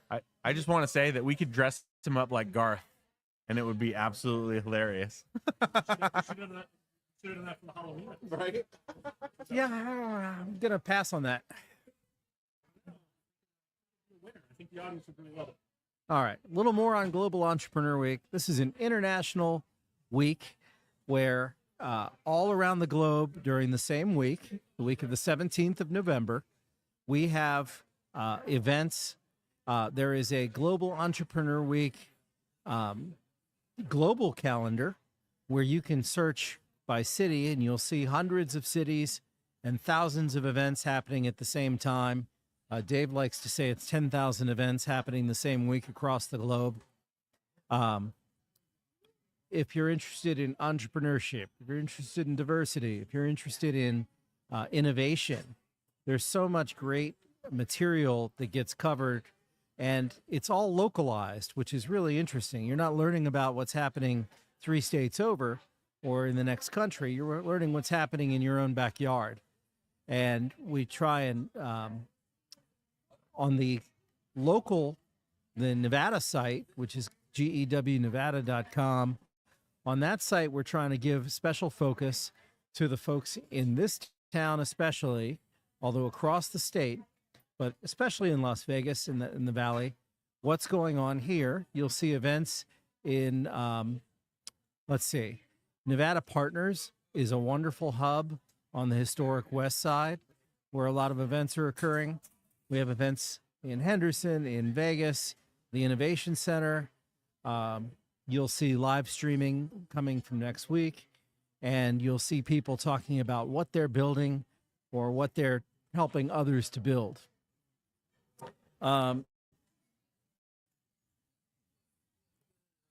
Vets in Tech is Dave's group that helps veterans transition and learn new skills. Here comes one of the usual suspects. Bob Christopher, the leader of the robotics meetup. Hey. I'm actually on the camera. I was going to move over so you could sit down. Yep. I'm gonna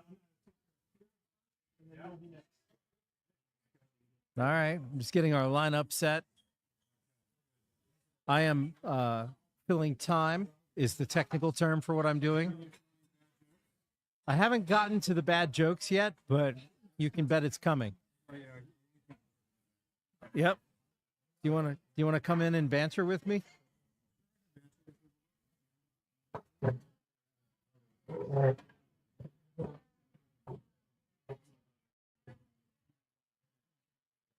Welcome to Bob Christopher. Bob runs the robotics meetup in town.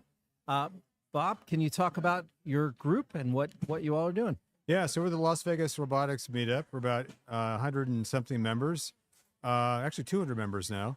We are building the community of people that are building robots. That's kind of building community that builds robots. And that includes also like hardware devices, like sensors or, even consumer devices. So anything that's physically hardware is really our jam, our community.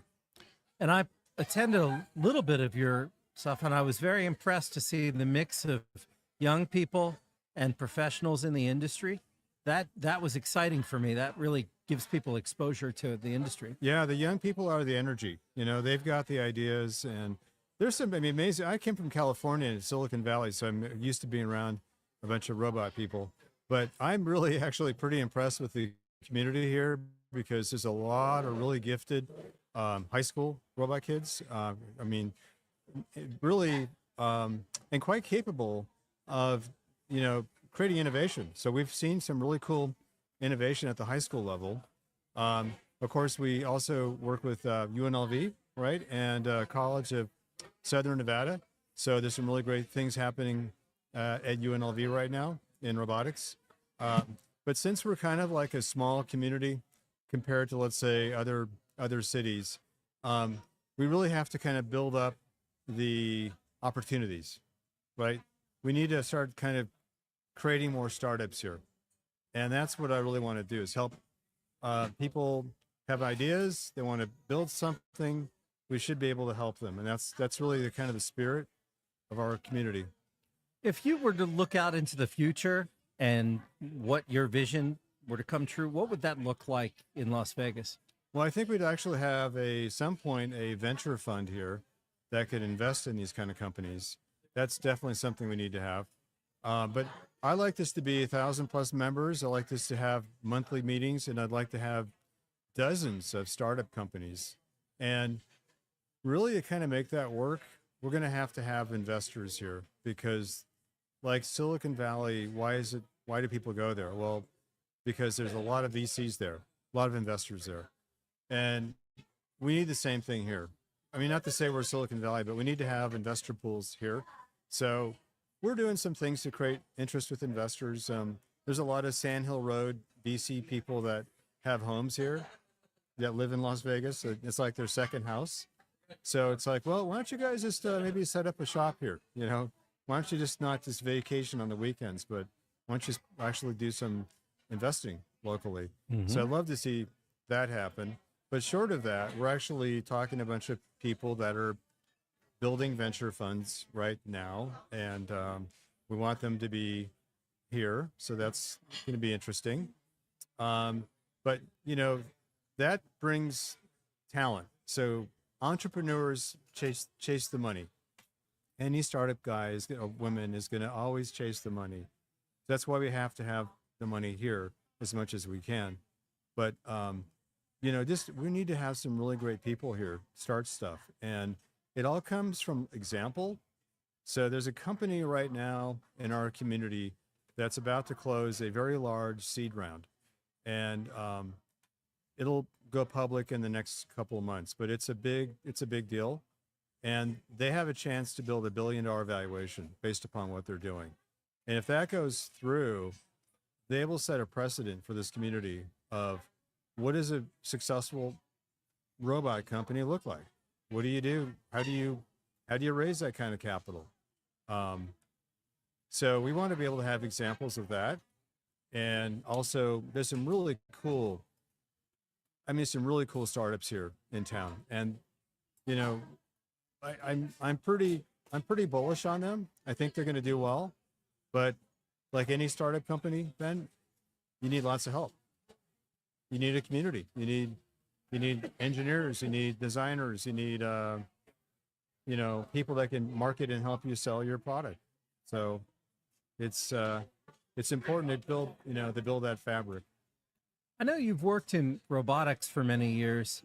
What was it that first turned you on to that, or made you want to devote your time and career in that way? That's kind of an interesting question, Ben, because you know I started years ago in Oakland, California, and I met this guy who was the inventor of the Furby. Remember the Furby? I kind of do. Lots of Furbies out there. Lots of people don't like him, but he was the inventor of this, and he created this really crazy technology that can make robots move like people. And so I thought, hey, this is pretty cool. Let's make something with this. And so we got together and we created the company, raised, a lot of money for it. Took a while, but raised lots of money, and produced a product. It was called Pleo. Pleo is a robot. And so to this day, we've sold over 2.2 or 2.3 million Pleos around the world. It's the second highest selling robot next to the Roomba vacuum cleaner. But that's, you know, this is a while ago. They're still selling Pleos around the world. But then I got into other robot, you know, startup companies, and I helped people, you know, build their robots. And then I eventually went to Panasonic, and I started building robots for them. And then they wanted me to head up innovation, so I started heading up innovation for them. Did a lot of things, including robots. And then, yeah, so I've been active in the robot world for quite some time. It's just my role has changed in some capacity. Well, you started. Well, I don't think I've heard a founder story that references something like the Furby as inspiration, but that's kind of remarkable on its own. So you went and you started in consumer, Yeah. and then was Panasonic like an industrial application? Yes. Is it very different building in those two use cases? Yeah, so it's interesting. Between my robot Pleo, I started a company called AnyBots with Trevor Blackwell. And Trevor is the co-founder of Y Combinator. So our company was literally located in Y Combinator for over a year. So I met every single person you can imagine at YC. But we built these robots that were telepresence robots, where you could be You could be somewhere remotely, so the robot's kind of like your avatar, and it can see people, you can see them, and you could talk to them. So that was we launched that with Google and NASA and some really interesting customers, and that was more of an enterprise type of robot. Panasonic was much more industrial, much more warehouse, logistics. We did some point of sale robots as well, and Behind you guys for a minute. Keep and going. the thing Don't let about me. the thing about Panasonic that's interesting is the Japanese love their robots. Mm-hmm. So they'll find if you could find a way to do something with the robot in Japan, they're all over it. Like they just it's like catnip for them. That's a cultural. It's kind of a cultural thing, yeah. Okay. It's such a big deal over there. They just love automation. They love machines, and they're fascinated with robots. I mean, there's a lot of Japanese anime that references robots, and all that kind of stuff. But yeah, so I did that for a number of years. I worked at Mitsubishi as well, and then got back in the robot thing. So I've been helping a handful of robot companies, and yeah, it's been fun. And what made you choose Las Vegas? Was that a personal thing, or was that something about our market or our town? My wife is in the destination management business. It's a good town to be in for that Yeah. for that business. So she's had it for a number of years, and so we decided to move down here because of her business. And I'm a California guy, so I'm new to Nevada. So I've been here 4+ years now. But it's a cool place. I really like it. What is it that you've enjoyed doing personally around the valley? Well, I mean, besides Robots Meetup, I'm launching a new podcast with my co-host Darius. It's going to be called Robot Hustle.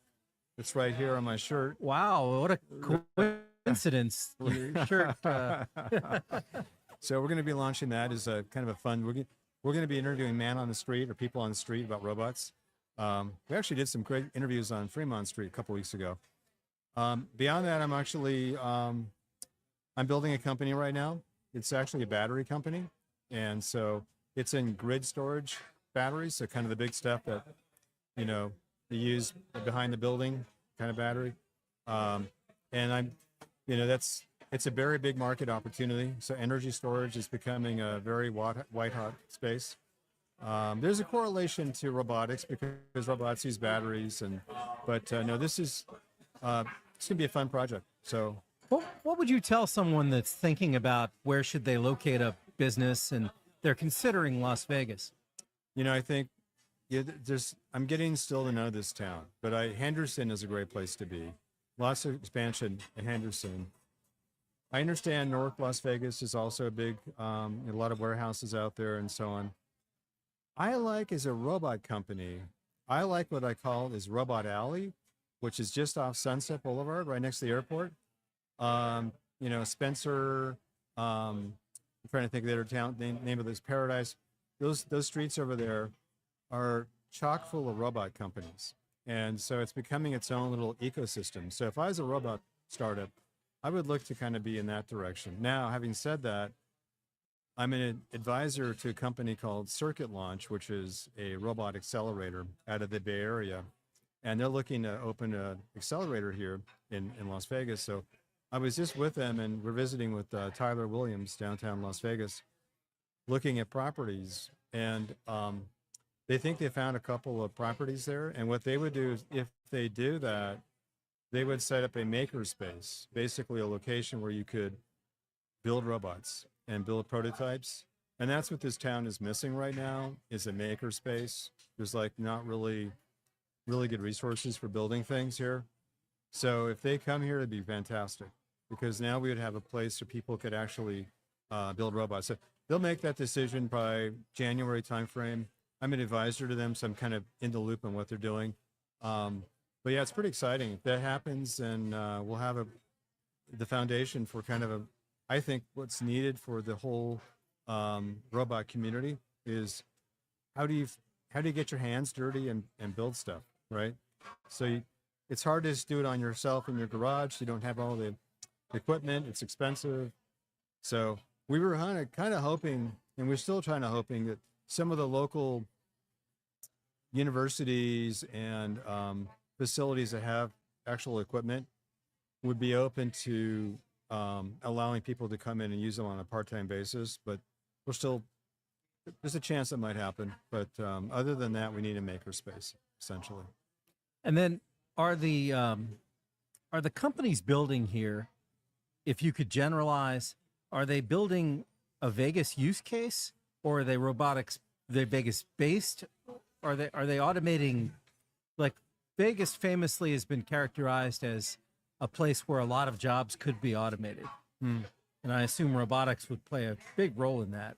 So can you speak to that a little bit? Yeah, so automation is kind of interesting. There's automation on a factory line, which everyone kind of knows about. But then there's automation that's out of the factory line, which is automating like serving your food at a restaurant, or making food in a kitchen, or restocking a shelf in a retail center. There's all sorts of things that can happen. And so, I mean, this town is full of opportunities for automation. The issue is, as I understand it, is nothing against them, but the unions are pretty strong here. And so if you start automating key jobs in this town that could be union jobs, that's going to be an issue. So we have to find a way for robots to cohabitate with union workers without getting in the way of their job. So it's going to have to happen. I mean, because robots are going to be everywhere at some point. So we have to figure out a way to integrate the two together. Well, that's been a point of contention in a lot of the union negotiations across industries. Yeah. From shipping to people in television and film, and it's sometimes it's talked about as AI, sometimes it's the mechanical side of things. Yeah. But the rub between, I love the automation until it takes my job. Yes. Yes. Whereas it should Yes. create, over the longer term, it's going to create change the way we work. I did a big project in Japan for Mitsubishi. They wanted me to help them automate their factories. So I went and visited 15 factories in Japan, and we ended up automating one of the factories. And the issue they have there is all of their Japanese workers that are old are aging out of these really important jobs, and the younger people don't want to train and take those jobs anymore. So now they're stuck, and they have to get a robot to do that job. So we made a robot that would automate a certain job function on a production line, which was the very first time Mitsubishi had ever done that. I didn't realize it until we accomplished it. And I had Stanford Research Institute as my partner. They were really helping me build the robot. Mm-hmm. But it was a success. And they were like, it's funny because we had these 3 old 68 to 70-year-old kind of men, 3 Japanese men who could only do this one job. Nobody else could do it. And they were showing it. They're trying to show us how the job is done. And where they're showing us, they literally messed up the job. Like they messed it up twice, probably because of nerves. They're like being watched. But it's kind of funny. And so we're like, okay, this is a challenging job. And we had to replicate it, and we eventually got it right. And our robot does it perfectly every single time now. But so automation is interesting. You can replace people if you need to. It's going to be expensive, but you can. I look at it more as robots working in collaboration with people. So a cobot. So somebody like a sous chef that's preparing, dicing the onions or something, and the chef is doing the job. But you have like a robot assistant. And I think there's going to be a lot of that. And I think there's actually a big opportunity for people to have their own robot assistants at some point, either taking care of their kids or their house or working with them at their job. But there's going to be a lot of that. When these humanoid robots become much more prolific and capable, you're going to see a lot of people adopting, working with them. And Elon Musk predicts that his Optimus robot business model is going to be infinitely larger than his Tesla business, because he thinks that's people are going to be buying hundreds of millions of robots out there. So, and that's why I think for us in this community here, it's like, get ready. Robot revolution is already happening. let's jump in. Let's kind of be part of that because it's going to it's going to happen faster than we can imagine. Well, I'm getting the signal from the Okay. boss that I need to start wrapping it up, but I want to Okay. make sure we come back to your meetup. Do you Yes. have the next meetup scheduled right now? It's going to be early December. I think I'm just going to. It's the second week of December. I forgot the dates on that. I will publish it this weekend. And thank you for reminding me, Ben. I appreciate that. And yeah, it's going to be over here, probably over at Palolu, which is just over next to the airport. So it's going to be great. We have some really good speakers coming in. And what is that It's- company that you're referring to? Palolu is a robot company. They make robot parts and kits, and you buy kits from them to make your robot. So it's kind of like a Radio Shack on steroids, is Palolu. That's And they've amazing. been here for 10 plus years and doing well. So yeah, that's Palolu. And our next event is based on food and service robots. So we'll be featuring some cool robots in that space. So yeah. Anyway, Very cool. thanks, Ben. Good Thank talking you to very much. Yeah. Always a pleasure. as well. Look forward to your next meetup.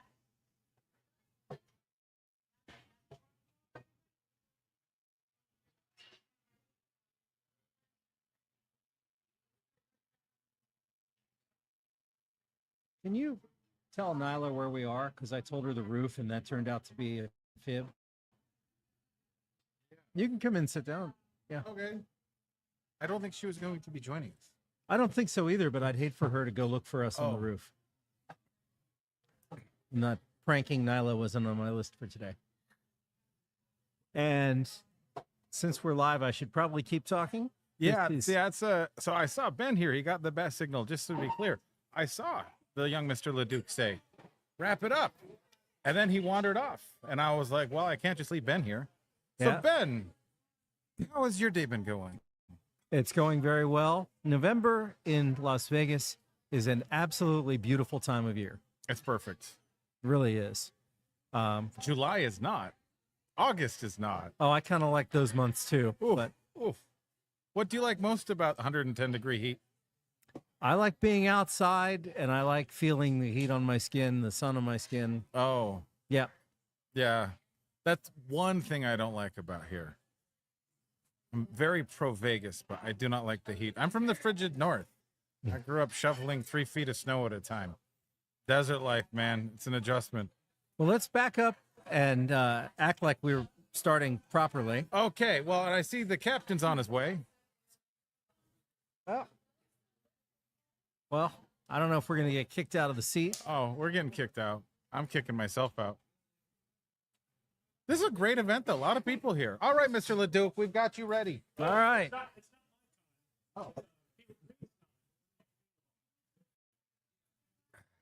We have a me see great if I can looking climb out attorney of this. coming here, guys. His name's Caleb Green. He's awesome. Absolutely fantastic guy. You guys are lucky. Yeah, is that all right? I think we've got everything. Yeah, I think we've got the tech set up. So I just need to give you the orientation on switching over, but it's perfectly fine. All right. Hey, everybody. I'm back. I know you've gotten to know Ben a little bit. You've gotten to know Dave a little bit. We've gotten to know a lot of people today. The next person we're going to get to know, come on down, have a seat. Next person we're going to get to know is Caleb Green. He is an attorney, and I'm going to let him tell you all about what he's doing down at Tech Alley and how he's helping founders and investors and entrepreneurs with their businesses. So, Caleb, thanks for being here today. Absolutely. Thanks for having me. Tell us all about what you have going on here at Tech Alley and in general. Yeah, absolutely. So I'm an attorney, licensed here in Nevada, and I volunteer my time.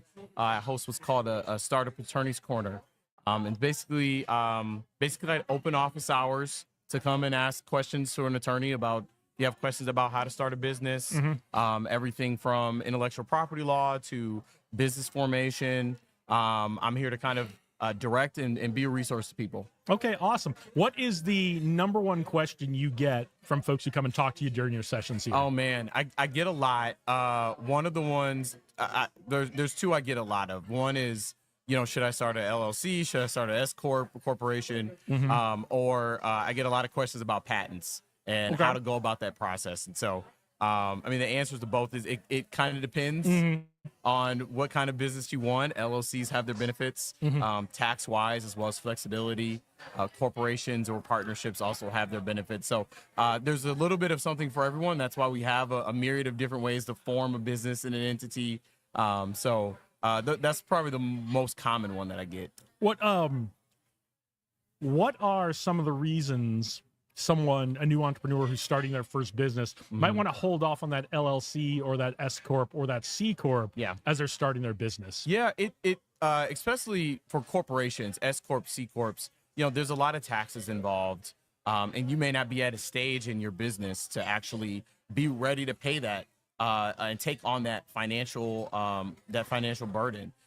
Same thing with LLCs. You may be at a position where you may just need to build the business. You may just have an initial idea that you want to build and improve that there's a concept there, improve a business. You may need to fall down, make changes, make further decisions as far as the product, the business. And so in where you file may also be something that you may end up wanting to change.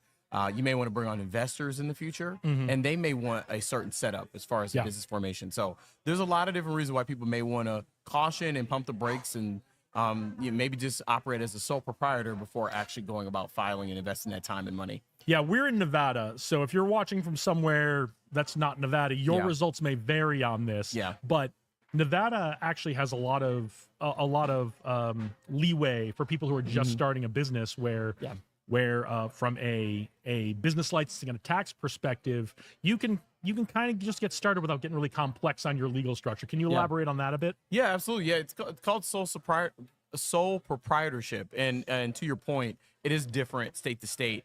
But in Nevada, it's pretty fair for you to, if you want to operate, if you want to sell T-shirts or things of that nature, right? There's not a lot of red tape, if you will, that the state of Nevada is going to put in your way. Although there are considerations that you want to take into account. However, in other states, you may have those. You may need to register as a sole proprietor.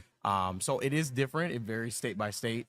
And that's the kind of information I try to give people. Do you know off the top of your head what the thresholds are for officially registering as a sole proprietor in Nevada? I don't know off the top of my head. It's an answer I could certainly find out, but I don't have them off the. That's your homework. Readily. That's your homework for next month. We're going to bring you back. Absolutely. But, point being, one, no matter where you are, your results may vary. Two, depending on where you are, depending on the climate and how much they are supportive of starting businesses, which we are very supportive of here in Nevada. Absolutely. You may not need to get as complex as you think you need to do. I know when I started my business in Nevada, I was still stationed in the Air Force in Alabama, and I thought I had to do all of these things to be legit and legal as a good Air Force officer would. Yeah. And I got here and people were like, nah, you didn't need to do that. So, hindsight 2020, but learn from my experience that do your research and check out your locality may be really, really flexible because they want to help people start businesses like we do in Nevada. Absolutely. So we talked about the number one,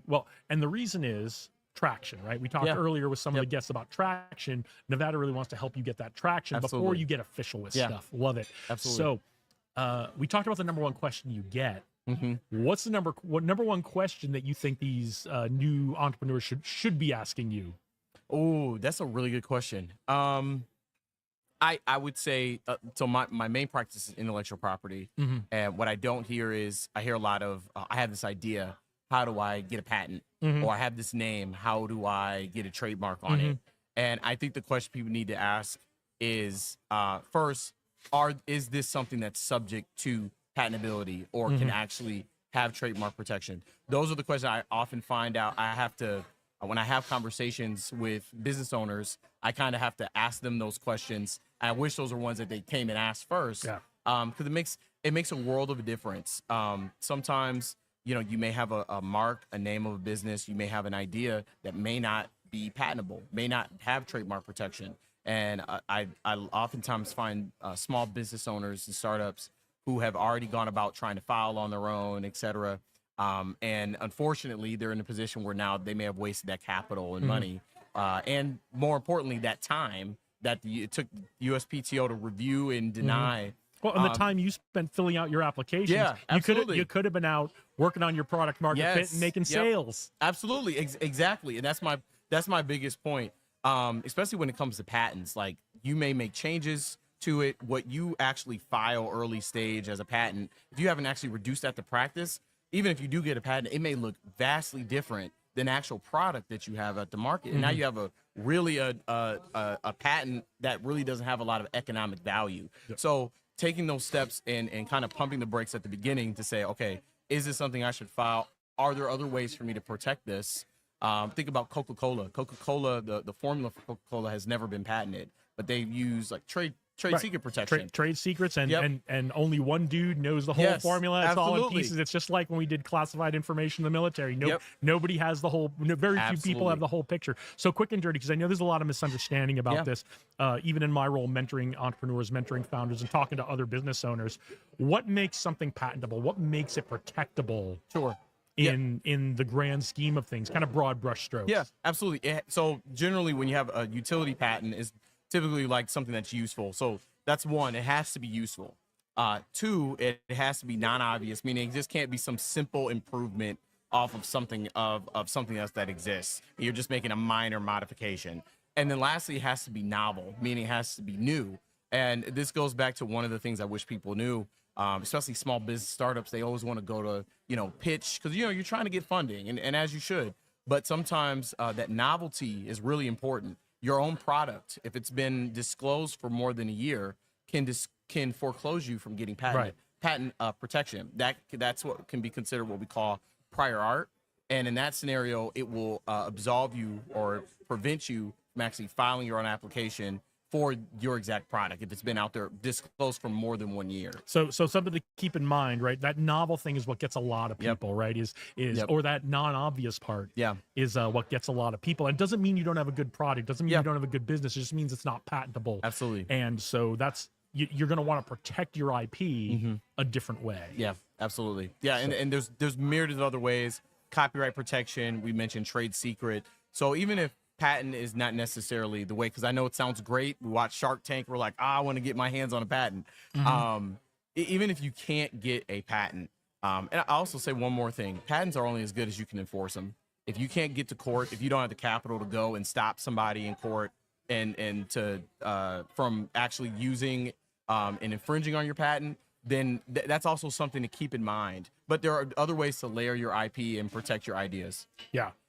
Quick and dirty. What are some of those? Like Yeah, you talked about sure. copyright protection, like Yeah. as whether, we all get some, even just by doing what we do and posting stuff on the internet and Yeah. creating websites, we all get a little bit of copyright protection, right? Tell us about that. Yeah, so copyright protection, it protects creative works that are created by human beings. So whether you're a photographer, the moment you snap a photo, there's what we call common law copyright protection. If you're a software developer and you develop software code, the moment you type that in on your computer, that you have what we call common law protection. Now you can register those rights, and that gets you to federal court. Someone infringes, you can go to court and sue and stop them. But you do immediately have what we call common law copyright protection. It's very, very powerful, and it's something I encourage people to look at because it's a lot less costly to file for a copyright registration than it is a patent or even a trademark registration. It's much, and in many cases, I've even had many of my own clients file their own copyright applications. It's made to be a much more simpler process. Right. Whereas if you want to get a patent or a trademark, you may need an attorney to kind of guide you along the way. Right. So you talked about if you want to enforce a patent, if you want to enforce a trademark, you've got to be able to enforce it, right? Yeah. That comes with another piece. You've got to be paying attention. Yeah. Even Yes. with your own Absolutely. self-copyrighted stuff, Yeah. you've got to be paying attention to what's going on. So you never, as an entrepreneur, you never stop doing your market research. You never stop looking at who's out there that you're competing with. Yeah. And if they're using your stuff, Yeah. you want to know about that, right?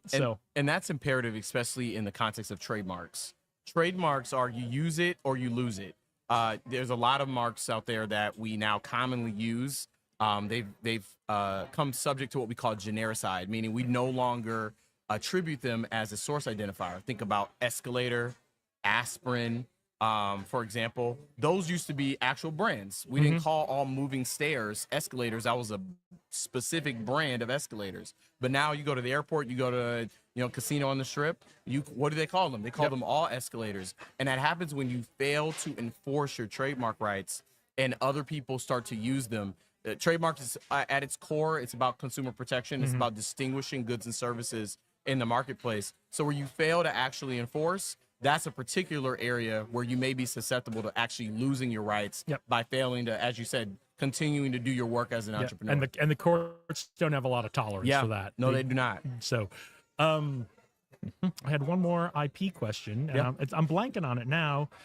So we're not gonna worry about it. No, it's So all tell good. everybody where they can find you, Yeah. and your best piece of advice for the founders and entrepreneurs out there as getting their business started. Absolutely. So you can find me. I work at Dickinson Wright. My email address is cgreen, that's C as in cat, green like the color, at Dickinson-Wright, that's DICKINSON-WRIGHT.com.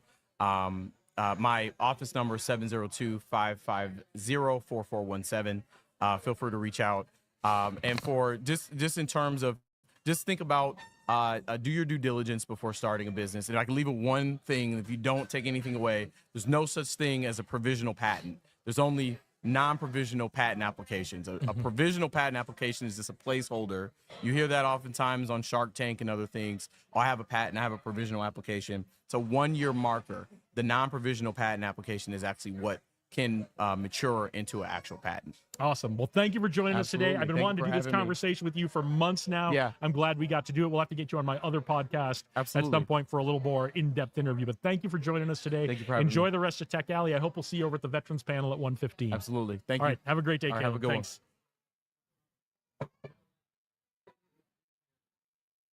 You can bring it. Well, yeah. We're on the internet. Who cares? Honestly, if somebody brought me a beer, I'd be drinking it. So I make that offer every month when I'm sitting on this stream, and nobody ever brings me one. So I need to watch more. yeah.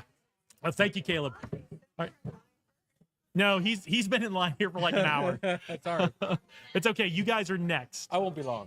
So, Hey, Mike, right? yeah, Jason. Mike, tell us all about you, what you're into, what brings you to Tech Alley today. So I've been to Tech Alley for the last 2 years off and on, but I'm here to talk about one of my side projects. I am a traveler, a nerd. I've been retired for a couple of years, and I have an app that I'm writing called Tripperist. Okay. So if you like to take road trips like me, I do. and you're driving down the road, it's to get rid of your FOMO. So you're driving down the road and you see like a historical marker sign and goes, hey, should I go check it out or not? And so this app is going to help you do that. This is the app I have been looking for my entire so life when I take road trips. I don't know. I wasn't really prepared, but the app is called Tripperist. So Okay. let's get it back over. So it is TRIPPERIST. Yeah. And it's in both the Apple Store and the Google Store. So no, it's only right now it's in internal testing. I'm looking for testers to help me with Okay. the Android version. Android. All right, I can't help I you. know, When I you're know. when you're ready to test on Apple, I'm your Well, guy. if Apple, makes it easy for developers and without a lot of money, I'm signing up for Yep, it. But anyways, it's coming. Not something I can help you with. Yeah, but no, absolutely. So as you can see, and I apologize, but it's going to tell you what's nearby. So here, there's a thing called Old Betsy, Okay. and it's actually the first generator in Las Vegas. Oh, it's right over there. It's right over there, Yeah. just down the street. So imagine now you're driving down the road. This is going to show you what's coming up. And it's like, oh, should I stop or not? Now this is going to tell you that. And so you can also explore around. And then I like to take road trips. I take a road trip every 6 months. I like to go to the Mississippi Delta. I'm a big blues fan. So there's some curated trips. Okay. And so if you like to take road trips and you say, hey, I want to go on Route 66 or whatever your interest might be, this app will help you plan it. All right, so you got locations in general in the app, and then you've got some like curated tours that people can do as well. Exactly. So every historical marker in the United States is in the app. You don't need You have the old internet. state line in Nevada. I'm sure I do. Okay. Not many people know about that. The state didn't used to go this far Yeah, down south. Yeah, So I'll have to check afterwards. So I'm looking. If you go out to tripperist.com, you can down towards the bottom. There's how to get signed up for it. It's simple. You just need to send me an email. Okay. At tripperista, so tripperist with an A. with an A. At gmail.com. and I'll get you. What I'll need is your Android account, and I'll get you set on the internal list. And I'd love feedback on that. So that's really why I'm here. Looking really for feedback on the app. Okay. I mean, I'm great. I'm my primary user. I probably got about 15 to You 20 you people. love it. I can't even use it, and I already love you it. know so. what? So we'll work on the once I get some better feedback on the Android app. I love There's it. also a Windows version, but it's not really mobile. But it helps you with your planning. So if you would like to, anybody out there would like to sign up for it, just send an email to tripperista@gmail.com. If you want to learn more about the app, go to tripperist.com. Love it. Okay. What's the next trip you're going to take? I am probably going to do Route 66 from Tulsa up to Chicago. Okay. So I've done from Amarillo to Tulsa, and I'm kind of doing a segment at a time. And I'll always fill in more. It's a lot to do all at once. It is. And I only go about less than 200 miles a day. Yeah. I like to stop at everything. And so not only are historical markers in this, but weird ass crap that I find. Well, you got to stop at is all. in there. You got to stop at all the places in the song. Yeah, exactly. So All right, that's it. great. Well, it's great to meet you, Mike. Yeah, Good Jason, luck. thank you. Tell everybody one more time where they can reach you. Yeah. And what are you looking for? Who are you looking to connect with? All that kind of stuff. Absolutely. So you can, you can reach me at Mike Lore on Twitter and Instagram. And also tripperist.com, tripperista@gmail.com. And I would really love anybody with an Android app, go ahead and send me an email. Go out to the website. Tells you how to get signed up. All right, great. Well, we have lost our video while you were saying all that, no. but the audio's going strong. So I'm Okay. gonna jump up here and try to fix the camera. We're gonna get Ben to come in and continue hosting. And thank you for joining us today. Let me get this camera straightened out. I don't know what happened here. It's probably all the demand. It might be. Come on. Hey, Ben, would you jump on?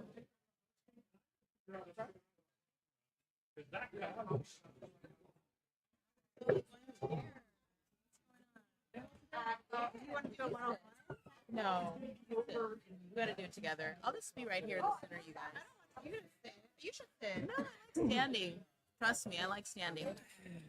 There's a lot of crayon situations here. Have you had an edible crayon? They're very good. I haven't eaten one, but I've Yeah, used one. we saw one. We did not eat it. No, we but, didn't eat it yet. you know, but They are delicious. they look Okay. delicious. Yeah, Hi. Sounds cool. because they call Marines crayon eaters. Yes, so he they made do, that into a thing. Yeah, I know. We Yeah. gave him some insight on AI stuff. So how are we gonna do this? Because there's only one chair.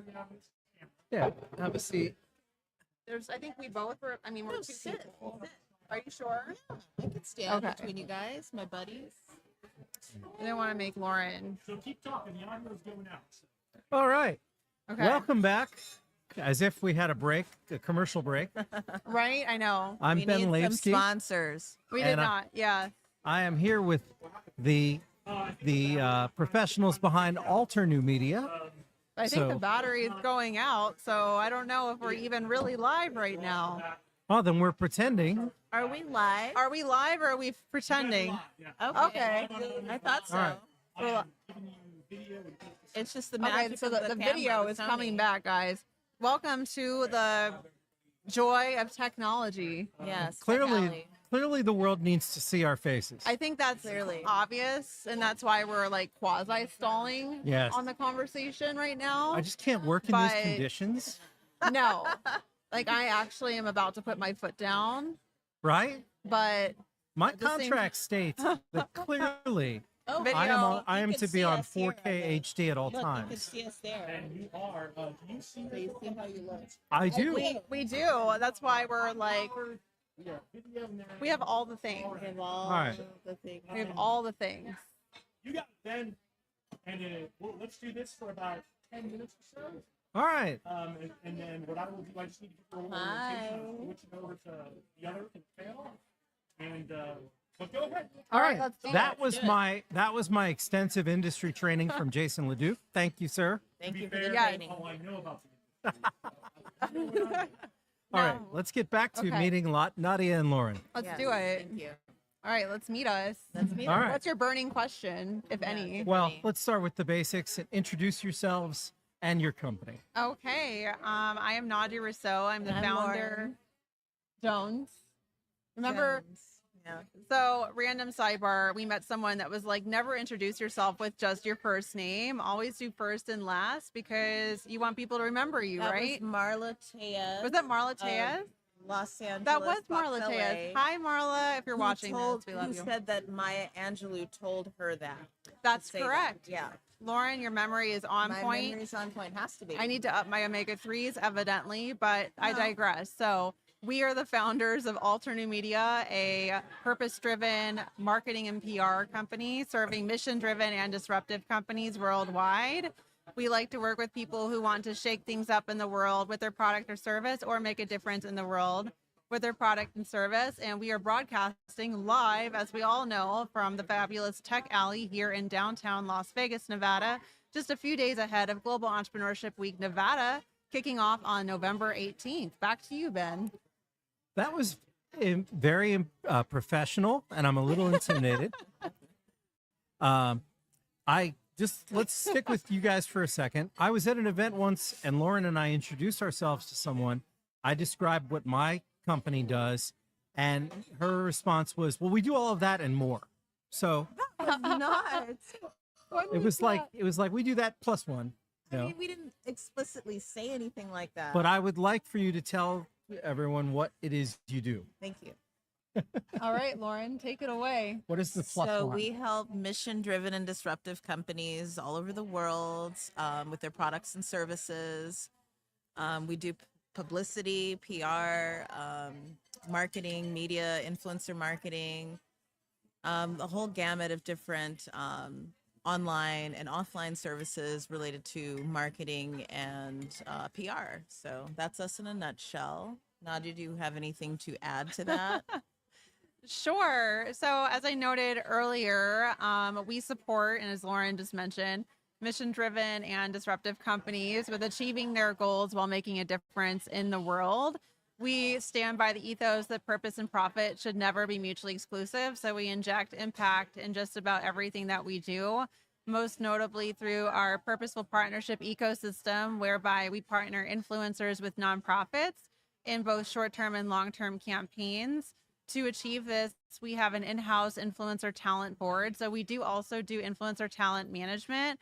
We work with Emmy-winning red carpet hosts, models, actors, entertainers, trailblazers, anyone that actually really who has the root of the word influencer like at the forefront of what they do. So we're looking for people who truly want to bring influence and impact with their platforms on that end. From both coasts and worldwide. Yes. You got that. Got that right. My radio voice, too. Your radio voice.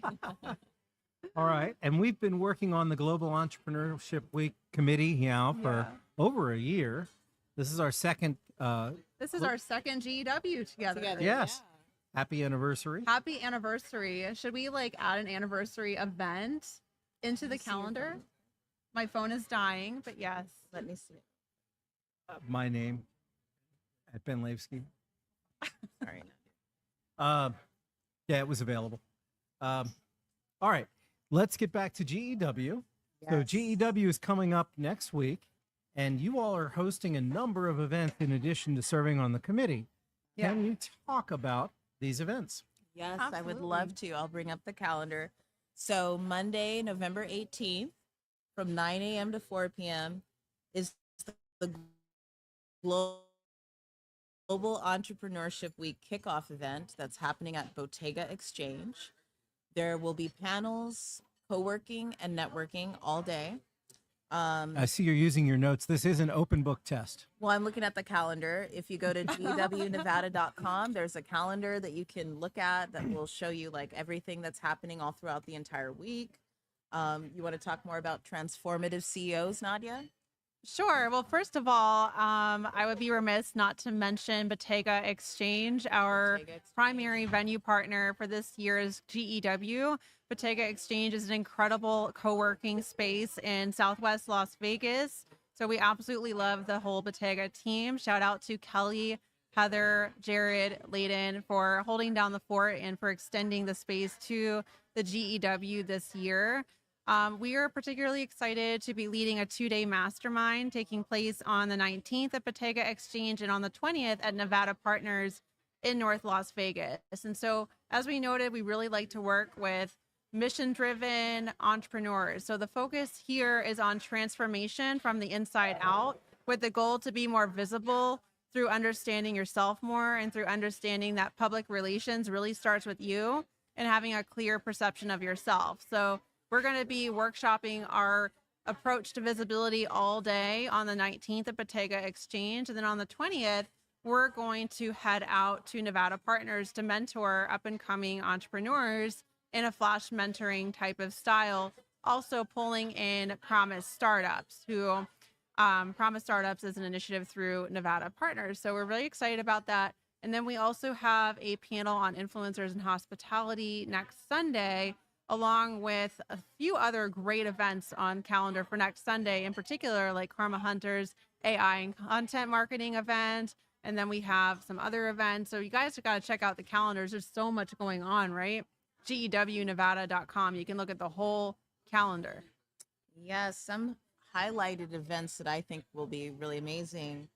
On November 19th, there's also a March Madness meets Shark Tank type style pitch. It's called Pitch Mayhem Las Vegas, happening at Blackfire Innovation. That's something that's highlighted. And the winner of that goes on to a final at Reno at a separate companion event. So that's pretty exciting. That's right. That is very exciting. Wow. Also, another event that really stands out to me is the Women Decision Makers Breakfast, happening at Via Brazil on November 19th from 9 a.m. to 11 a.m. And then a couple of other events that really stand out to me. Let's see, with my little cheat sheet here. The 5 leadership skills every entrepreneur must have by Jason Leduc The of one and Leadership only. Consultants. Who's Come helping on. us live stream right now. And that's also happening at Bottega Exchange. Should from we 10 a.m. mention to how 12. on the 18th, we are doing the full kickoff event? I mentioned that. Did you? Yes, I did, but go ahead and talk more about it. Well, guys, I would suggest coming on the 18th just because it'll give you a clear overview of a lot of the folks who have been involved in GW, as well as just a higher level overview of what's to come that week. But, you know, if you can go run around the city and avoid all of the F1 craziness, which will be more crazy towards the end of next week, I would say, we really encourage you to do that. Then I have a couple more events that really stand out to me. On November the 24th, Perfect Your Pitch with Ali Lopez. That way you'll be able to learn how to correctly deploy your pitches when you're trying to seek funding. That's 9 a.m. to 11 a.m. at Bottega. And then Karma Hunter, who's a branding and marketing expert, she's going to come on in just a moment here. She has Leverage AI for Content Creation. It's a hybrid event happening at Bottega Exchange and also online. So please register for that. The cost is only $49.99. She's giving a really great sale for people attending GW, so please try to attend that. And finally, another event that stands out to me is the Power of Influencers in Hospitality, Building a Thriving Ecosystem, happening from 4 to 8 p.m. at Bottega Exchange, Sunday, November 24th. And I had mentioned all of those as well. Okay, well, there's an overlap and a reiteration of all the events and just the master of repetition. The master of You repetition. have to, you guys, we can, say it again and again. You probably will still forget. So make sure you go to the calendar. Yes. And lock it in. Tell us one more time we can find out. It's GEWnevada.com. You can also find GEW Nevada on Instagram. If you have any questions, feel free to DM on Instagram and one of us will get back to you. Tell us where we can find you ladies. You can find us at Nadia Rousseau, NADYAROUSSEAU, and Alter New Media at Alter New Media. And Miss Lauren, where can they find you? It's Oracle 01010 _. So that's like Oracle, like the oracles of Delphi in ancient Greece. and binary code. No, not like the company, But specifically that. but specifically the Delphiad or like the psychics and stuff in the ancient Greek tales and stuff. Whenever I come up to the mic, I feel like I'm about to sing like a big band ballad for some reason. I don't know why. Next month, that's going to happen. Okay. It's Christmas time. Pick the song, we'll pay for the rest. Okay. I'll get Josh to pay for it. Sounds like a plan. All Anything right. else to wrap us up? And I think that's great. do you have any events on calendar? Like, We have. you have some stuff going on too, right? You got to shout it out. All right. Well, my company is Hunter Marketing, which is hunter.marketing. And then you can also, on a non-GEW week, you can find all the events in town on tech.vegas and network.vegas. And those are our calendars that we operate for the city. If you have an event, they're free to join, free to list your events. And we'd love to hear from you if you have suggestions or questions. All right. Thank you. This is my last Andrew Sisters moment. Thank you, everybody. Bye. Woogie woogie beagle boy. Yeah. I don't know what that is. What is that? Oh, it's a boomer reference. Boomers It's the know what I'm sisters. talking about. I was like, Three sisters who Shout out to sang the during boomers. World War II. oh. Yeah. I think you'd recognize them if you saw them. Great job.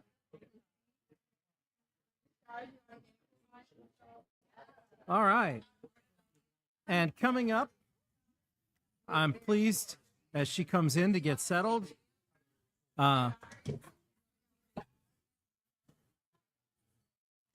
So this is a hunter-themed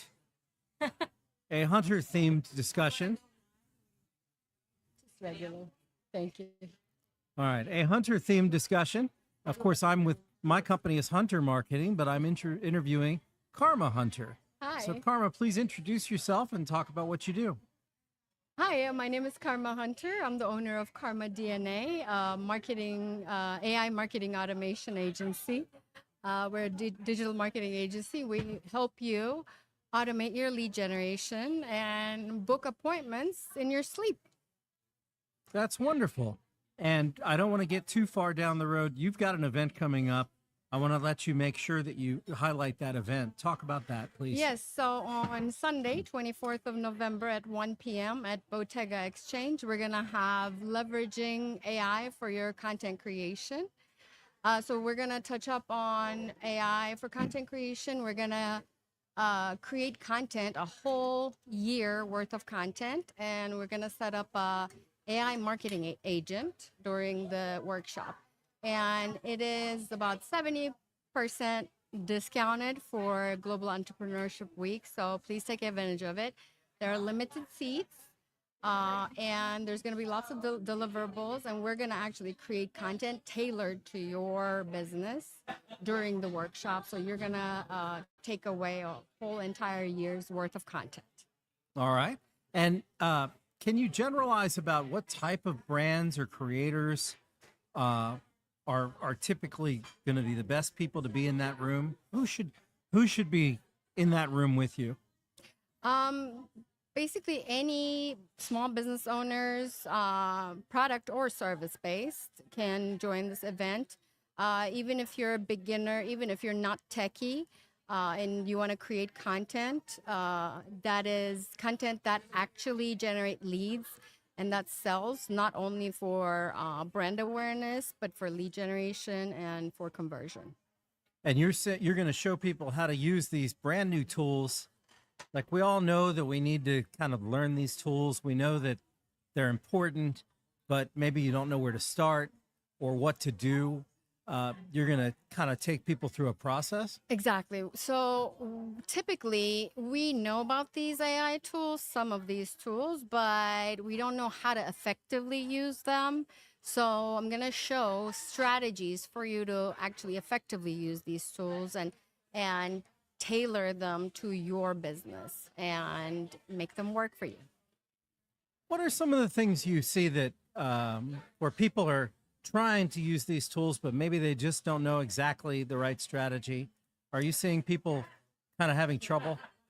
Yeah, so there are two things, right? Some of us are still hesitant to use the AI. And there are some of us are using AI, but in very generic ways. And also, we are depending too much on AI sometimes. So, what we're going to do is we're going to be using it in specific ways. And we're going to see if we should actually really depend on it or if we should just use it to streamline our processes. And how did you get to this point where you're comfortable and knowledgeable and you're ready to pass along knowledge? Like, what was your path with this technology that got you to this point? So I am a tech and marketing nerd, and I love different tools. And when AI started, I jumped on it really fast, and I became a prompt engineer. And then I started looking into different strategies. As a marketing strategist, it was very important for me to start utilizing these tools and learn them myself. So I started educating myself, and I became very proficient in that, and I started teaching AI. And yeah, I'm now utilizing these tools for my business, and I'm teaching them to my clients and helping them utilize it. What would you say? I'll make this the last question. How do you, a lot of people make content with the various tools, and it's kind of generic. Yes, they make the content, they post something, but it doesn't really catch the real person or brand. Can you speak to that a moment? Yes, actually, this is one of the most important things we're going to be touching up on during the workshop. So we have lots of business owners telling us that, hey, I post content, but I still don't get clients, I still don't get sales, right? And because posting random content doesn't really work. And a lot of times there's a misconception that, hey, now we have AI and let AI create our content and post it. But still, that is random content. And that doesn't work. We have to have a structure, we have to have a system. And we're going to talk about what that structure looks like and what those strategies are in order to make that content work. All right. Well, let's, I've been given the signal to wrap.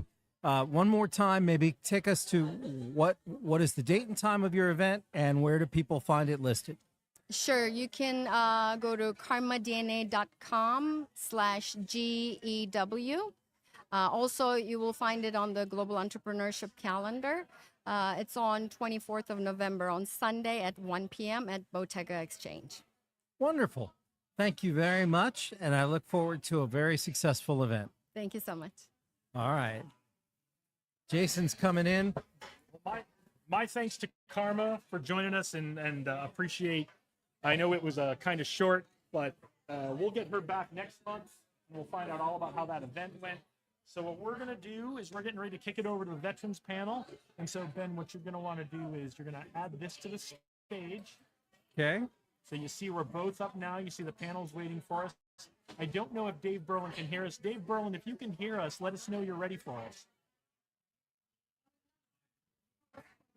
All right.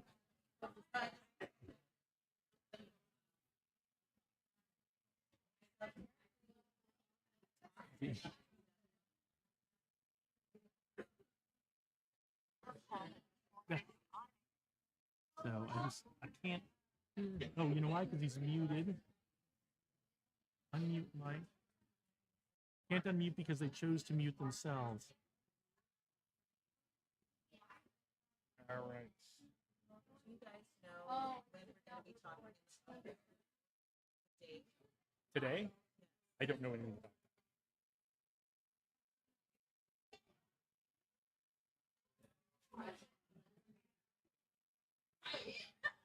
Okay, he woke up. Send him a picture of him. We're good. We are good. We are good. My, is it unlocked? All right. So We're David, solid. Can you give us some words? All right. Here's what I'm going to do. So you see how we're both on stage right now? What you're going to want to do, I'm going to go over there. We're good. If you can hear us, you're just going to pull.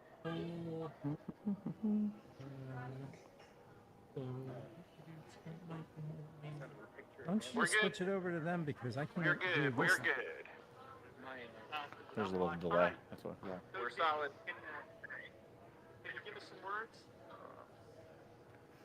Yes, we've got words.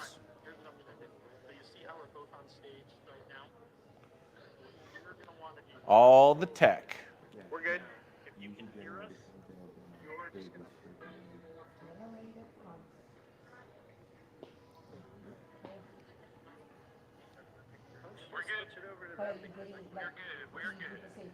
All right, we are live here from Tech Alley. Welcome to the Vets in Tech panel discussion. We're going to talk about some veterans in business. My name is Dave Berlin, and we are live at the Journey Gallery right next to Taverna Costera. It is the third Saturday of the month, which means this is Tech Alley. And this is a great opportunity. If you've not been to Tech Alley, you may have heard it on the live podcast broadcast all day, but there's some phenomenal speakers going on. There's some great workshops. There's incredible tech meetups. I think there's even a drone meetup happening across the way. So all kinds of cool stuff going on here. They just had lunch. Taverna Costera did an incredible sponsorship for a great lunch. And now we're going to talk about some veterans in business. It has been absolutely remarkable to see the veteran entrepreneur ecosystem evolve in the 6 years that I've been here. I remember as soon as I first moved here, one of the first people I met was looking at bringing bunker labs here to the community, and we were able to do that all the way back in 2019. Since that time, there's been more organizations come, including Vets in Tech. We've got Frank from Warrior Rising that's going to be talking a little bit about what they're doing, and it's been really incredible to see everyone show up today, and these are all friends from for the past couple of years, and I just wanted to have more of a general discussion, not necessarily Vets in Tech, but some of the things that everyone's excited about, some of the challenges that they see, not just in their business, but in the ecosystem of the Las Vegas Valley as well. And we'll have some random curveball questions as well, some math for Frank. But no, just kidding. So with that, I'm just going to go ahead. I've introduced myself. I'm going to pass the metaphorical mic down the way. And if you would, please introduce yourself, who you're with, and what you do. My name is Frank Manteau. I'm CEO of Mill Treats and platoon leader for Warrior Rising Las Vegas. Hi, my name is Jessica Vargas, and I'm CEO for Jess V. I am an artist, an advocate, and a veteran. Hi, everyone. My name is Monifa Keynes, and I'm the founder and CEO of Queen of Spades. And I help people add on to their personal style by creating and designing beautiful clothes and jewelry. Hi, I'm Jason LeDuc. I'm the founder, CEO, and leadership strategist from Jason LeDuc Leadership Consultants. I help teach all the great leadership lessons we learned coming up in the military, bring those out to the civilian world. I'm also the Las Vegas chapter lead for Vets in Tech.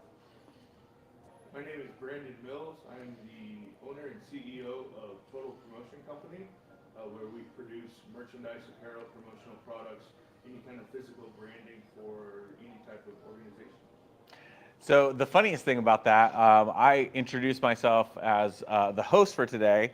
None of us said what branch of service we were in. So it's so funny because like one person didn't do it, the next person didn't do it, next person didn't do it. I'm Dave Berlin. I'm a Marine Corps veteran. I'm the state coordinator for Global Entrepreneurship Week, and I'm the program manager for entrepreneurship with Vets in Tech.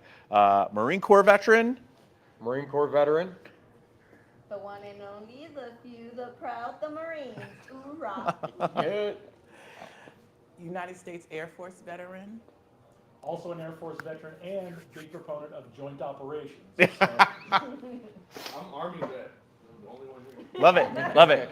So, here's a question for everybody. As you, we're all in different types of businesses, but what is it that encouraged you to grow your business here in Las Vegas?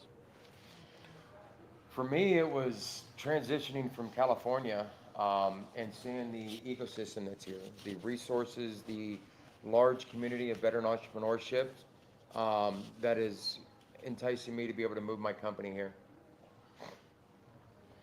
For me, it was having freedom. Getting control of my life by creating my business. I was able to control my time and spend it the way I wanted to spend it for something that I love doing. I love that. I will tag on to that, mental freedom. But what I loved about starting my business here in Las Vegas is at the time when I moved back 2 years ago, there was Bunker Labs, and I walked into a community of veterans that want to see each other win and wanted to be a part of it because we help each other succeed. I wish I could say it was so lofty as everybody else's, but for me, what it came down to is I was stationed here in the Air Force about 20 years ago, and when I was retiring in 2015, I still had my house here.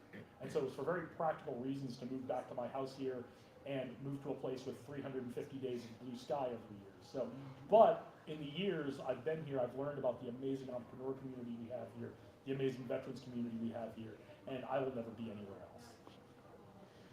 For me, it was coming home. I grew up out here, left after high school, was gone for about 20 years.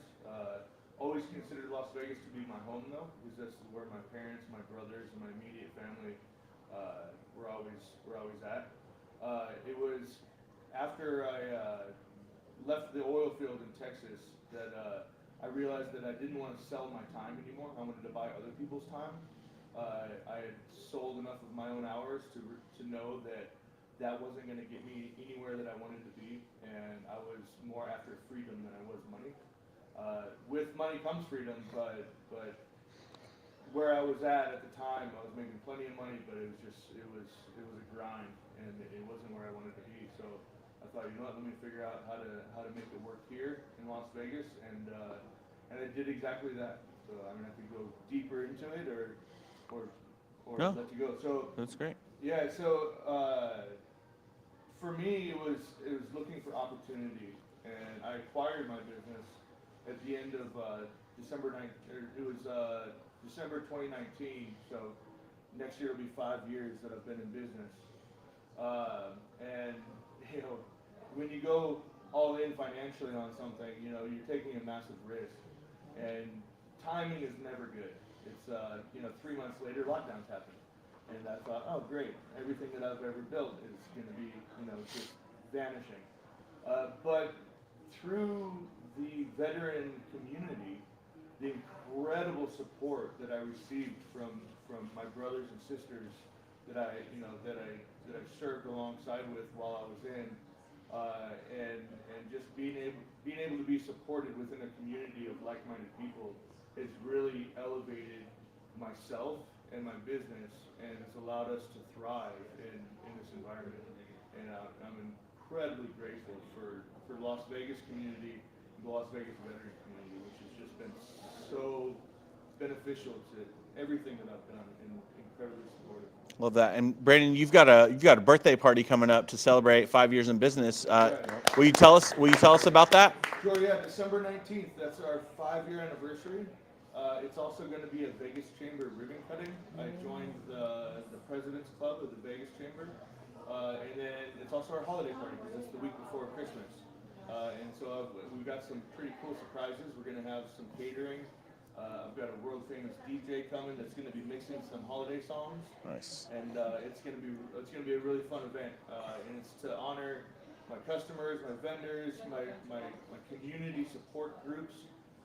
Everybody's invited, and I'm really looking forward to having an event that kind of puts us front and center, and especially leading up to Christmas, where everybody's kind of winding down. It's going to be more about having fun and community than anything. I love it. Very cool.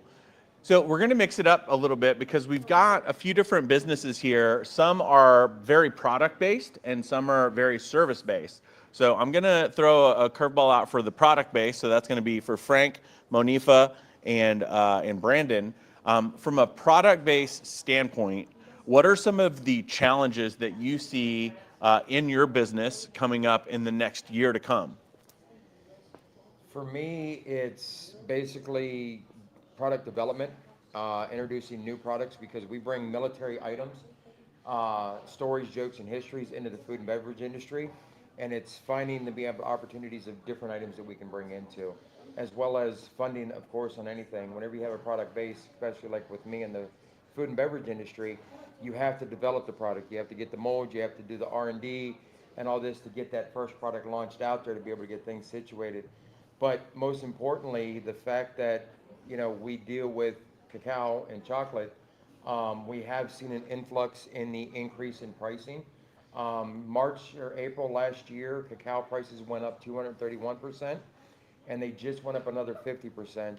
And not knowing, yeah, the crayons right there, not knowing, where the next increase is going to go in, that we have to raise our pricing. And is that going to create an issue for us financially to where we have to raise our prices? We already done that, and a matter of just getting people's names, getting our products out there so people know who we are and what we're doing to overcome that challenge. And we made the world's first colorful chocolate crayon. It is true. And Jessica, that'll be $47. I'm just kidding. It's 53. I'm actually been promoted to an affiliate. There you go. So, because Marines like to eat crayons. That's true. So, That's yeah, true. and they're really good. Yeah, they are delicious. Come on, Marie. Thank you. Monifa, if you'll tell us about your products and the challenges that you see in the next year. Well, again, I make clothes and jewelry. Some challenges I have is to grow with my loyal customer base, but also obtain new customers. I watch the trends, the colors, see what's going on for my customer base and keeping up with them so I have return customers. Also, I deal with buying material and metals and plastics, and I'm looking at fair trade. Wherever I go and source my materials for, I want to make sure it's ethical, people are treated well. So I only deal with those types of companies so that I know whatever you put on your body that you bought from me, you can feel good that nobody has been mistreated and the materials that I'm dealing with have been ethically sourced. I also think about growth, not just from the customer base, but moving from clothing and inserting some technology into the clothing. So I keep leveling up all the time, but that's my next challenge coming up. Sorry, I posed for a selfie. Brandon. For the challenges coming up over the next year, a lot of it may be very policy driven in that our president-elect Donald Trump has mentioned that he wants to impose tariffs on imports. A lot of our products and consumables come from China, come from a lot of places all around the world. We produce as much as we can here, but a lot of the things that aren't even produced in the U.S. are things that we have to source in order to produce the products here in my shop.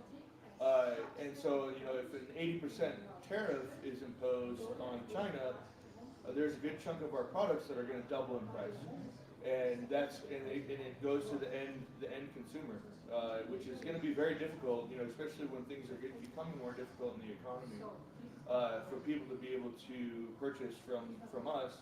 And it's not that we're making any more money. It's just that the cost of those goods are that much more. And I understand, the argument behind, to create so that U.S. manufacturing can come back here, but the problem is that infrastructure has not been developed yet, and it's going to take a lot of time. So if they're able to get these insane tariffs implemented, it's going to cause pricing to just go out of control, which is going to be really sad because a lot of our customers, are going to have to limit on what they do purchase, or if they can purchase anything at all at that point. And so I'm really hoping that that we can find workarounds with that. But the way I see it is just pricing is going to go up. I mean, inflation is already kind of going out of control, and it takes a while to throttle that back as well. And you can get really deep into the reasons behind inflation. The main one being monetary supply expansion, in that the money that has been created over the last half decade is now really hitting the streets, and when there's more money and not more goods, prices rise. It's just the nature of economics, and it could be an issue. we roll with the punches, especially as veterans. You know, problems arise and you deal with it when it comes. Adapt and overcome. That's exactly. right. Yeah. And you find different ways to do things. You know, and we've had to do that already. You know, over the last half decade, and when you are able to adapt and overcome, that gives you a competitive advantage to those people that can't do it. Brandon, I have a question for you. Are Sure. the tariffs specifically for China? What about Mexico? Because from my understanding, I've been going to Mexico a lot. I have roots there inland. I have heard that during COVID, when shutdown happened, Mexico realized that they couldn't rely on other countries anymore, so they started producing in Mexico, and their economy has been rising. This is what I've been told by the people of Mexico. I'm not sure how to cite sources like that, but Yeah. will those tariffs be imposed So on Mexico goods There also? there will be international tariffs. Yes. China is been the focal point for Trump though. So China will be separate from the rest and will have even more tariffs on Chinese imports, which is nobody wins in a trade war. It's only losers. You don't have any winners in a trade war. And I really hope that we don't have to realize that the hard way. But it's you know, politicians say a lot of things to get elected, and a lot Yes. of people have a lot of ignorance when it comes to economics and economic policy. So we'll see what happens. Brandon, how can the community, especially the veteran community, because you know our saying, we got your back. Yep. How can we help you in your business or any of you guys that are product based? I would say, you know, for me, because we import our cacao and you can't grow cacao here in the States, it's mostly in the rainforest and everything else. In situations like that, you know, like there's a company called Origin, they've done a clothing line and they brought manufacturing back here to the United States. It's a matter of, you know, like Brandon said, you know, do we build that infrastructure back up? But the bottom line is we had that infrastructure. They let it collapse. And it's a matter of rebuilding it back up and reopening up those manufacturing facilities and being able to, willingness to learn what it takes to make the products here in the United States. But the other problem that we are in now, and this is not a stab at the younger generation, it's just they don't have the willingness to work and learn and be able to put the work in that, you know, we grew up in my era, we grew up in that you learned various different tasks and various different jobs that we're relying on our generations to build that infrastructure. I think we have to look back too as to why a lot of manufacturing collapsed in the U.S. And a lot of it has to do with a lot of regulatory burdens, taxes, a lot of reasons that make it very difficult to do business in the U.S. It's so much easier to do business outside where you're not going to have a lot of these artificially imposed, you know, restrictions that add to the cost of whatever you're trying to produce. You know, it's in regulation can become out of control, especially when you get politicians that are creating regulations on behalf of larger companies that make it to where they are the ones that are the benefactors of those regulations. You know, the one last thing I want to touch on this topic is, you know, I grew up in the area back in Ohio where there were steel mills and coal mines. And in the you know, mid 90s, late 90s, they were, because of the EPA and because of, you know, all these other regulations, they were closing down the mines, they were closing down the steel mills. And then that, because there was open up a lot of opportunities to import things in to get it at a cheaper rate. So it's just a matter of, you know, we need to force our, you know, whoever, you know, we have as our representatives to push to be able to cut those regulations back to make things easier for us to manufacture here. We're still the second largest manufacturing country in the world. Yeah.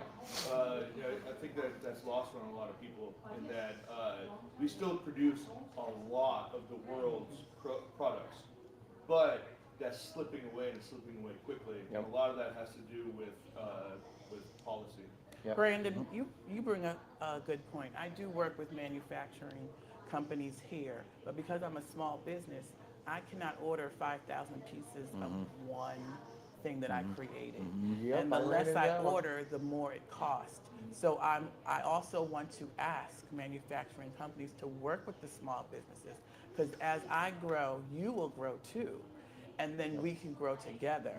But helping to have less quantities will really help generate small businesses to come into fruition. So in my business, we've really focused on doing smaller quantities.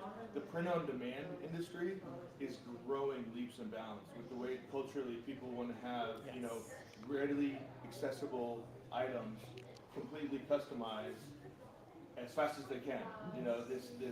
This immediate gratification culture that we exist in now. It's impossible for a lot of companies to be able to produce something of low quantity, but utilizing technology. In my company, we were the first to bring in new printing technology that allowed us to do this and to do one-off pieces with multiple colors, with an infinite number of colors, at a reasonable cost and in a quick turnaround time. So technology is going to help drive that. I think it's going to allow people that are doing smaller orders and smaller runs of production to be able to have that at a reasonable cost. And then, so for instance, with the technology that we're using, we wholesale out to my competitors, which I call them co-competitors, because I don't really have competitors anymore, because we all do something a little different. And with the technology that we're using, they're able to take care of their customers using that same technology. And so I think that technological advancements is going to allow to solve that issue. Not right. I see, It's but working towards it. I'm talking about dresses, skirts, hats, sure. everything, so that I create. And Right. so when I send out my designs to be manufactured, I'm not ordering 1,000 pieces. A lot of that is though too is setup costs are so expensive. Yes. So doing smaller runs, like the price per unit is much lower when you do large quantities, because that setup cost is absorbed into each item. In America. Right. Or anywhere really. Not really. So. Now, this is going to look like I'm kicking Brandon off the panel, but he has a haircut that he needs to get to. So, Brandon, it is your time to go, my friend. You told me to let you know. I appreciate the time. My daughter, she's in a soccer tournament, and I balance family and business, and it's the next thing I got to get to. You balance it Don't well. forget what you're going No. dressed as and where you're going next. Yeah, so, and I gotta run home and dress for the Marine Corps ball that I'm gonna be attending. So Yep. I'm going to the soccer game in what I'm wearing to the Marine Corps ball. I love it. This is the life. That's the life of a veteran entrepreneur. That sounds way more fun. Yeah. Can I be dismissed to go to Yes, that? absolutely. You got a Yeah. ticket? Very much. And, You got it. And I'd love to do more panels with you guys, because I really think that these kind of things are very beneficial for everybody to understand, what's going on in not only our community, but within our country and the world. So, Absolutely. all right, you guys have a good one. You got it. So now on the topic of service-based. So Jessica, you have a unique service-based company, which you do a lot of photography. And then Jason, you do leadership development from the service-based industry, where the costs of things may not have as much of an impact on your business as how you set yourself up for success. How do you guys look forward to the next year in the things that you guys are offering? And we'll start with Jessica. Well, you have to adapt and overcome. And at first, my intention when I started as a photographer was fine art photography. I didn't want to hear about any other means for photography but fine art. That was my grand future.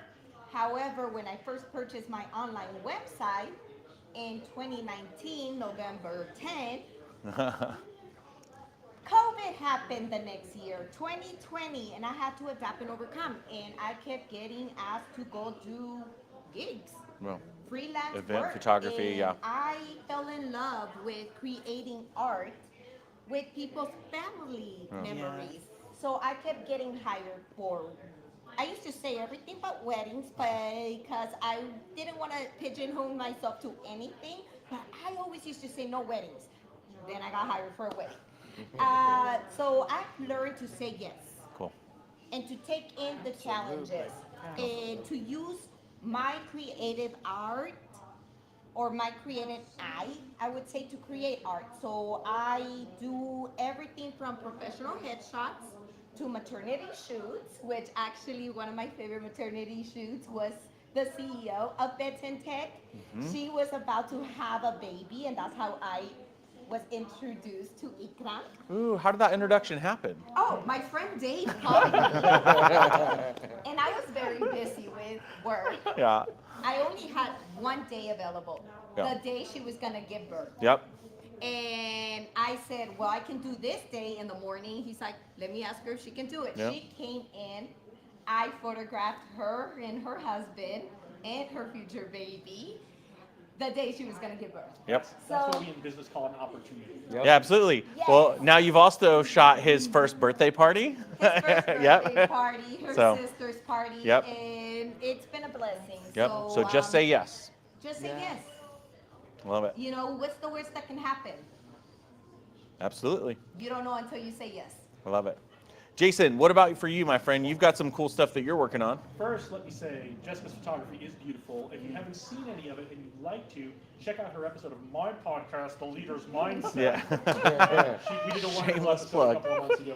It's, Shameless plug, which I need to get onto soon. yeah, absolutely. I gotta get Brandon, I gotta get, I mean, if you haven't been on, you need to be on. Just But, pay me, I'll take care of it. Right, exactly. Yeah, so service-based businesses, one of the real advantages, our margins can be really high. We don't pay raw materials costs. Yeah.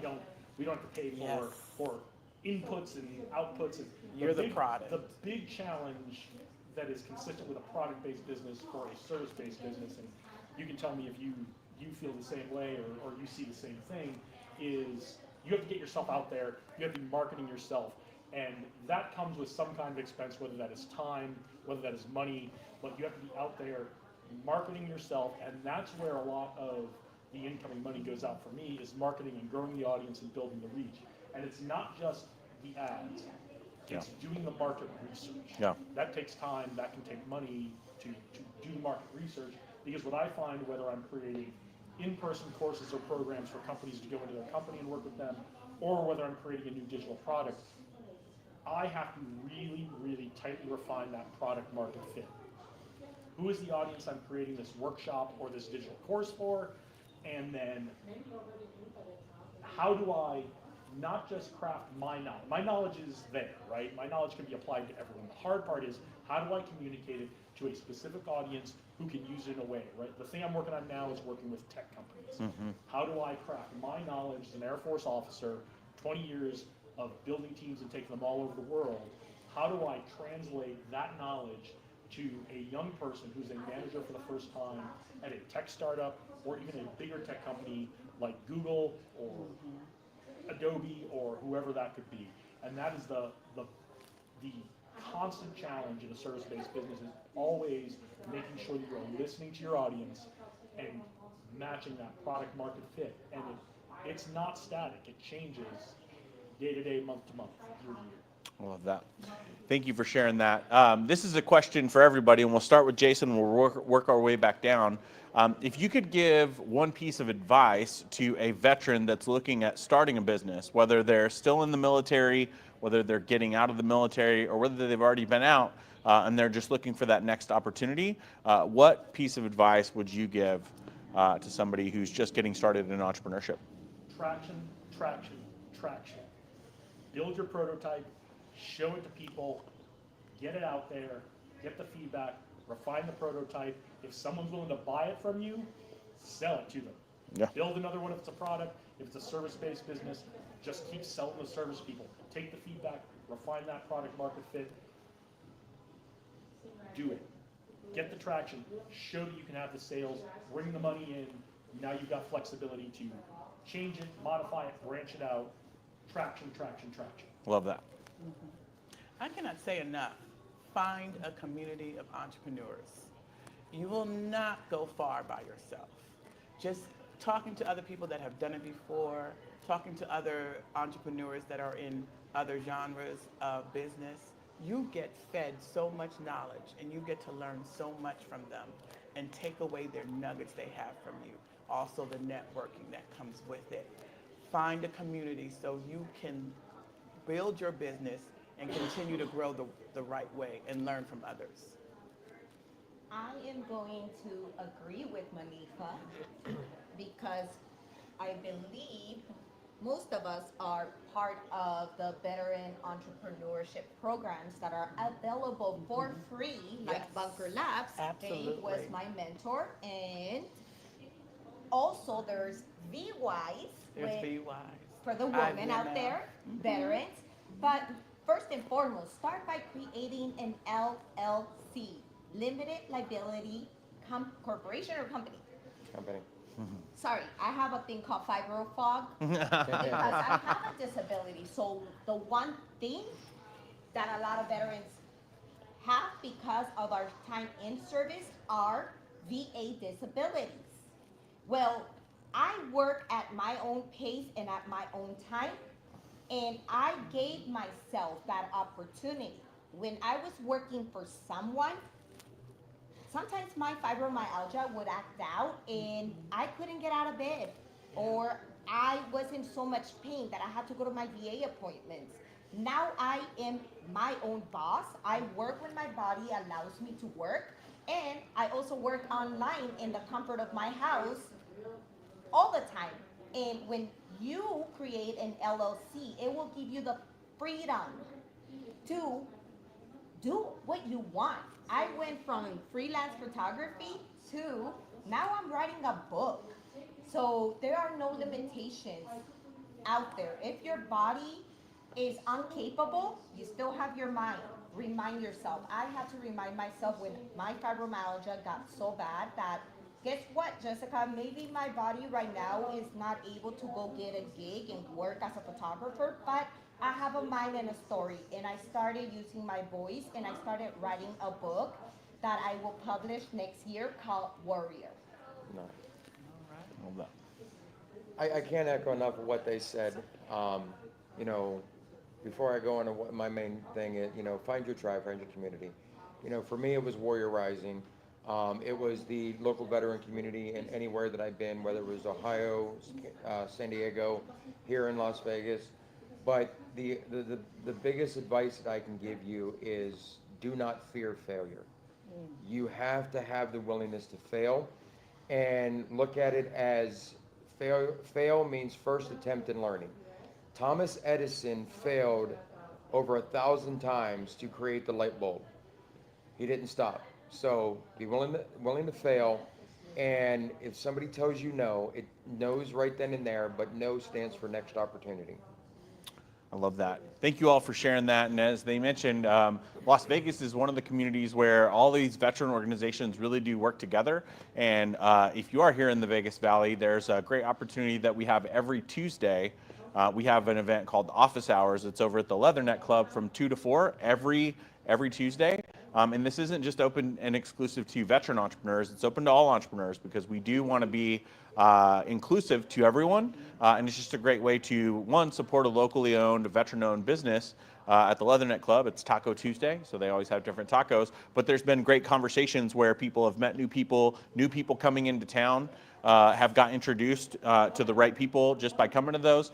And we have great organizations like Bunker Labs, Vets in Tech, and Warrior Rising, all as resources to connect the dots and get more resources to veteran entrepreneurs. So thank you guys all for sharing that. The last question that I want to talk about is how we acquire funding. Now, I myself have always been a bootstrap type person. As I work with more and more startups of different shapes and sizes, I'm not a huge fan of what I call the Shark Tank economy, where everybody watches Shark Tank and they think that they're going to be able to pitch their deck and immediately get a $1 million investment and then it's game over. Instead, we want to make sure that we actively look at different ways to get funding. But I just wanted to go down the line. What are the ways that you've got funding for your business? And then what advice do you have for people that are seeking some type of funding? I've had a couple different ways of getting funding, but the biggest one is you use other people's money. I crowdfunded to be able to pre-sell the products. I was able to have the opportunity to, through Warrior Rising, go to a pitch competition and receive a $10,000 grant. My former employer gave me a $10,000 loan, and it's just a matter of finding opportunities and resources. Friends, family, start out there, but initially bootstrapped, and look, there's resources that you can find for different pitch competitions you can get into, and ultimately it's the bottom line is yeah, we bootstrap in the beginning, but do it as little as possible and use other people's money. I first started with self-funding with my personal credit cards. Then I started with business credit. However, and I will ask all of you guys to hold me accountable, I have heard of crowdfunding. I have been very shy and intimidated by it. And overall, I'm very, my abuelito in Mexico, we were all trained that we don't ask for help. So I still have that engraved, but I really would like to start learning more about crowdfunding and being able, because self-funding has limited me and I have bigger dreams and I want to accomplish them, and I have to do what Frank did to get to his level. We'll get you there. Well, when I started my business, I didn't want to wait. So I bootstrapped. If I had to do it all over again, that's why it's so important to talk to people and plan. I would have applied for all of these grants that want to give you money and not only just give it to you, but help you along the way. But no, I wanted to start my business today, right now, December 19th, 2019. So yes, I was caught up too. But now after I spent all my money, I got wise in meeting my community and them talking to me about grants and certain organizations that will help. And it's not just about organizations, also the VA. If you apply, they will pay for all your office equipment. Okay, there are certain programs out there a lot of people don't know about, and I didn't until I came into my community. So I did apply for a lot of grants, and I received some. You got to get very good at grant writing and have a bank of all these answers so you can keep crafting them as a new grant comes. And plus, I go to resources. It's not just about money. It's about office equipment. It's about companies that will mentor you and then in the future collaborate with you. So there's a lot of that will turn into money. So there's a lot of options out there. I also bootstrapped. I've always bootstrapped. I'm a big believer that revenue cures all ailments. So get out there and sell is the number one thing. But also, you're going to find as you get out there and sell, people are going to ask you if you can do something different. And I remember when the first time someone asked me, hey, can you do a business plan and a pitch deck for me? Part of me wanted to say, it's not really what I do. And then they offered me the money to do it. And I said, it's what I do now. It's what I do.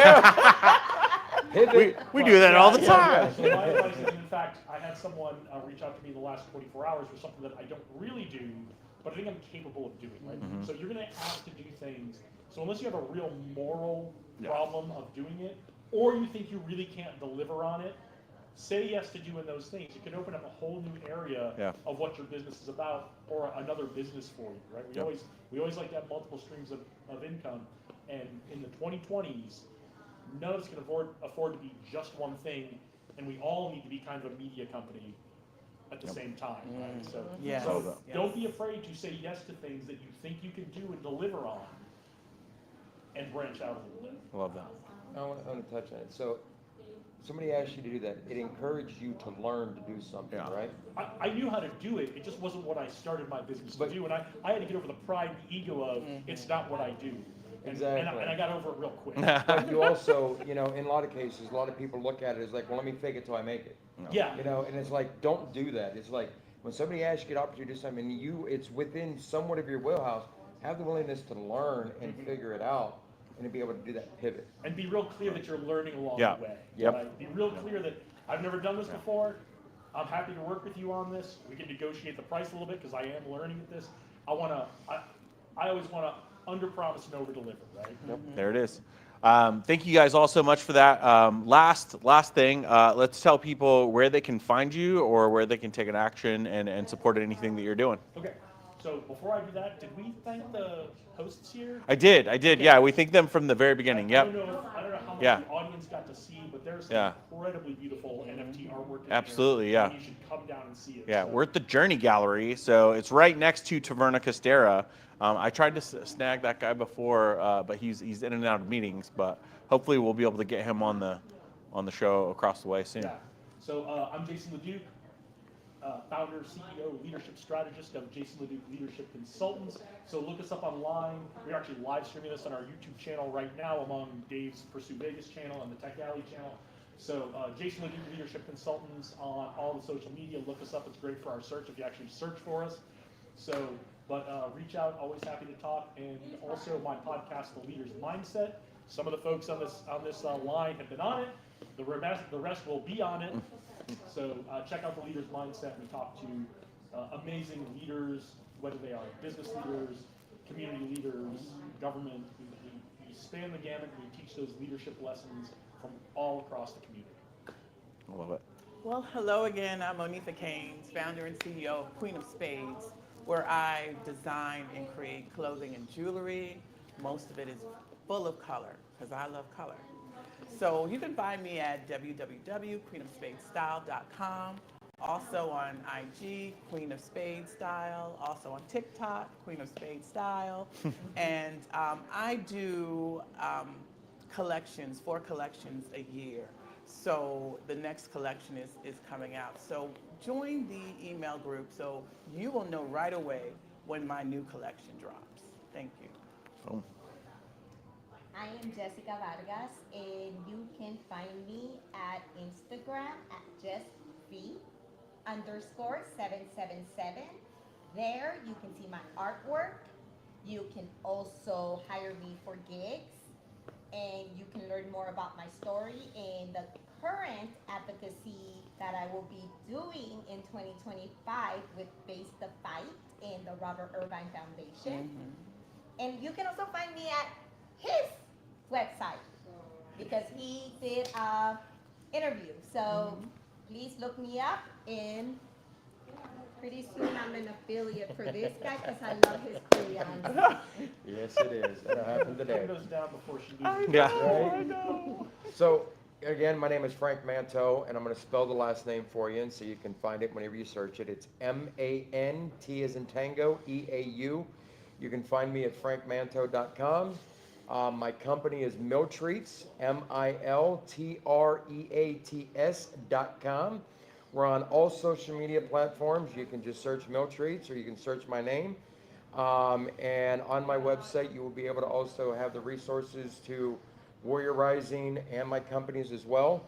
And if you're interested in signing up for Warrior Rising, go to warriorrising.org. Click on the menu to become a vetrepreneur. And if you're interested in becoming a part of the local platoon that we are launching here in Las Vegas next year, go to my website, click on, the link's not there yet, it's going to be live probably later today or tomorrow. Join the Warrior Rising Platoon Las Vegas, and it'll have you a form to sign up for that. And here to help out and support any way I can, and I appreciate the support. Love that. And for me, my name is Dave Berlin, your humble host today. Thank you guys so much for coming on the panel. I realize I haven't made this a formal announcement yet, but it is Global Entrepreneurship Week. I'm the state coordinator for that. We've got events going on all over. So a few places where you can find it is one, gewnevada.com, also gew.co. And I have a fun little announcement. I will actually be launching season 1 of the Pursue Vegas podcast on Thursday. Nice. We've already shot the whole first season, 12 incredible guests, and we've already got a podcast studio excited to sponsor 22 episodes for season 2. And many of you will be invited to not only that launch party, but you'll be invited for season 2 as well. So the Pursue Vegas podcast will be coming. You can find that at www.pursue.vegas. I think we're good. I don't know if Ben's on the other line, if we Ben, immediately should be switch on the over other to him. line. I'm gonna run over there real quick. I think we have, stick on the stream. I Yep. think we have a couple more folks who want to get on the stream today before we wrap it up. Perfect. So I will. Oh, I'm on camera. All right, and we're back. We're back, We're guys. back. Thank you, gentlemen and ladies, for that insightful panel. We are back at Tech Alley. I am here again with Nadia and Lauren of Alter New Media, We're back. We're holding down the fort. the bosses of Global Entrepreneur Week Nevada. Whoa, fellow bosses. Fellow bosses. We're all like the big We're bosses in this of together. GW. So Jason has not given us just He's great coming right around the instruction. corner. All right. He's coming through. He's pulling Coming up. through. He's pulling up. We have Mr. Jason pulling up. He's coming Be here over. shortly. I am documenting this high-speed walkover as we speak. He's coming and he's here, rounding here. the corner. Yes. He's He's here. trying. We'll- He's navigating we'll the let corner. him take He's over. gonna take over, kind of, as I move out of the way. Squeeze behind you. Yeah. We're gonna make it work. All right, guys. Bye. All right, sir. Everybody. So, how'd we do? Did we make it? Is everything? Yeah, I is think everything so. sticking here? All right. So we are back over on the main stream. Ben, if you would, be so kind, or ladies, take that ice pack off of the camera. Grab another one from out of the cooler. You can stick the used one on the table. We're just we use the ice packs to keep the camera from overheating. It shouldn't be a problem in here today, but I was actually recording an episode at home the other day, and it did overheat, even inside with. So. All right, sir. What's next on the Have agenda? a seat. Let's chat a little bit. I don't know how much you got to promote yourself. I know Dave talked to you a little bit. So yeah, just lay that on the top there. Beautiful, beautiful. All right. So what have you gotten to tell us out about Ben Levski and your companies and all your projects today? Well, Hunter Marketing is an 11-year-old marketing agency. We help clients with branding and strategy. Often we help people develop business models, especially when they're trying to sell something online. For instance, during the pandemic, we helped a lot of our customers virtualize what they were doing, productize it, and then deliver it remotely. So that's just an example. We've helped clients develop brands, also products, courses, and really positioning what they're offering. So we not only help with the strategy, but with the execution, and we help deliver results, whether it's SEO or purchasing ads or on social media, that sort of thing. And you've taken it upon yourself. I know you guys talked a lot about this a little bit earlier, but you've taken it upon yourself to really kind of get the calendar straight here in Las Vegas, to let the world know about, especially in the tech community, what's going on. Yeah, I've been networking in Las Vegas for many years, and the challenge has always been it's really easy to find out what's going on yesterday, but not tomorrow. The number of times I've said I would have gone to that is I can't even count the number of times I've said that. Yeah, and I got tired of complaining about it and decided to make that into a frustrating hobby, and developed several. I like Vegas as a brand, so we have a lot of .Vegas sites. Tech.Vegas is a place where we've built that's a free place to list all of the tech and startup events in town. And by tech, that could be med tech, that could be fintech, that could be marketing tech. Like there is such a variety to the tech community, but at the heart, it's startups and new product technology. One of the things I like to talk about, especially in the context of vets in tech and getting young or even older veterans into tech careers, is that in Las Vegas, we're very fortunate. Right? We have different kinds of tech that are not traditional Silicon Valley tech. It's not, when you talk about tech, a lot of people think coding, they think apps, they think, hardware development, that kind of stuff. But here, in Vegas, we have sports tech, we have entertainment tech, we have all these areas where a young person or even an older person can go get involved and learn the technology that goes along with putting on the amazing shows we have here in Las Vegas, running the hotels, running the casinos, supporting the sporting events we have here in Las Vegas, and not just not just the Las Vegas Raiders, not just the Golden Knights, but National Finals Rodeo is coming here in just a couple of weeks, and they have incredible tech requirements that go along with that. Yeah, and then just from the news this week, we have a growing film and immersive and film industry here. We have some wonderful studios like Worry and View, where they are actually filming feature films and commercials here virtually. And now we have Warner Brothers. The big announcement this week was that Warner Brothers is going to build a campus next to Blackfire. Yeah, that finally officially announced. It's been talked about for a long time, Right. And really pulling the trigger. And that's, those investments are billions with a B. Yeah, You know. absolutely. Absolutely. I can't even, it was double-digit billions was the number that I think they were talking about in investing in the Las Vegas community here. And it's not just to build facilities, it's to create, they're not just going to build facilities and then temporarily bring people out from Hollywood to do these jobs. They are creating the jobs here in Nevada in order to build a new location for the media media industry here in Las Vegas, in addition to what's going on everywhere else. I mean, one of the measures of success is, are the jobs going to be here? Are they going to come here for 6 weeks to do a shoot, or are they going to be here because they're going to have access to recurring roles or recurring productions? Yep. And it looks like the jobs are going to be here. The Discovery Warner Brothers folks, I guess, made the commitment that they will work with UNLV, and every student in UNLV film will be able to do a 6-week internship at the studio once it's built. They've made that look, that's not a legally binding contract, kids, okay? But that is what I've read about and heard about. The kind of level of commitment they're making is they are looking to create not just the facilities, not just the tech, but the people here in Las Vegas to fill those jobs that they're going to need in the future. Yeah. And now we still need the legislature to do a part, and there's a lot of conditions that have to be met. But it's very exciting that Vegas is the place that's being looked at for this sort of opportunity. Yeah. And no matter what industry you talk about, Vegas is in the center of that kind of conversation. Yeah. So what else are you excited about besides the film industry and, of course, Global Entrepreneurship Week? We've talked all about that a bunch of times today. What else are you excited about? Well, we have a new project that is convention focused that we talked about a little bit earlier, but I'll mention it briefly. We have a convention services directory called conventionsolutions.vegas, and there really aren't many places to find all the service providers for that industry in one place. And if you're coming from out of town, right now you have to do 10 searches to find all the partners you might need for your convention, the booth talent or the photographer or the booth rental or the event or things you might want to do while you're in town.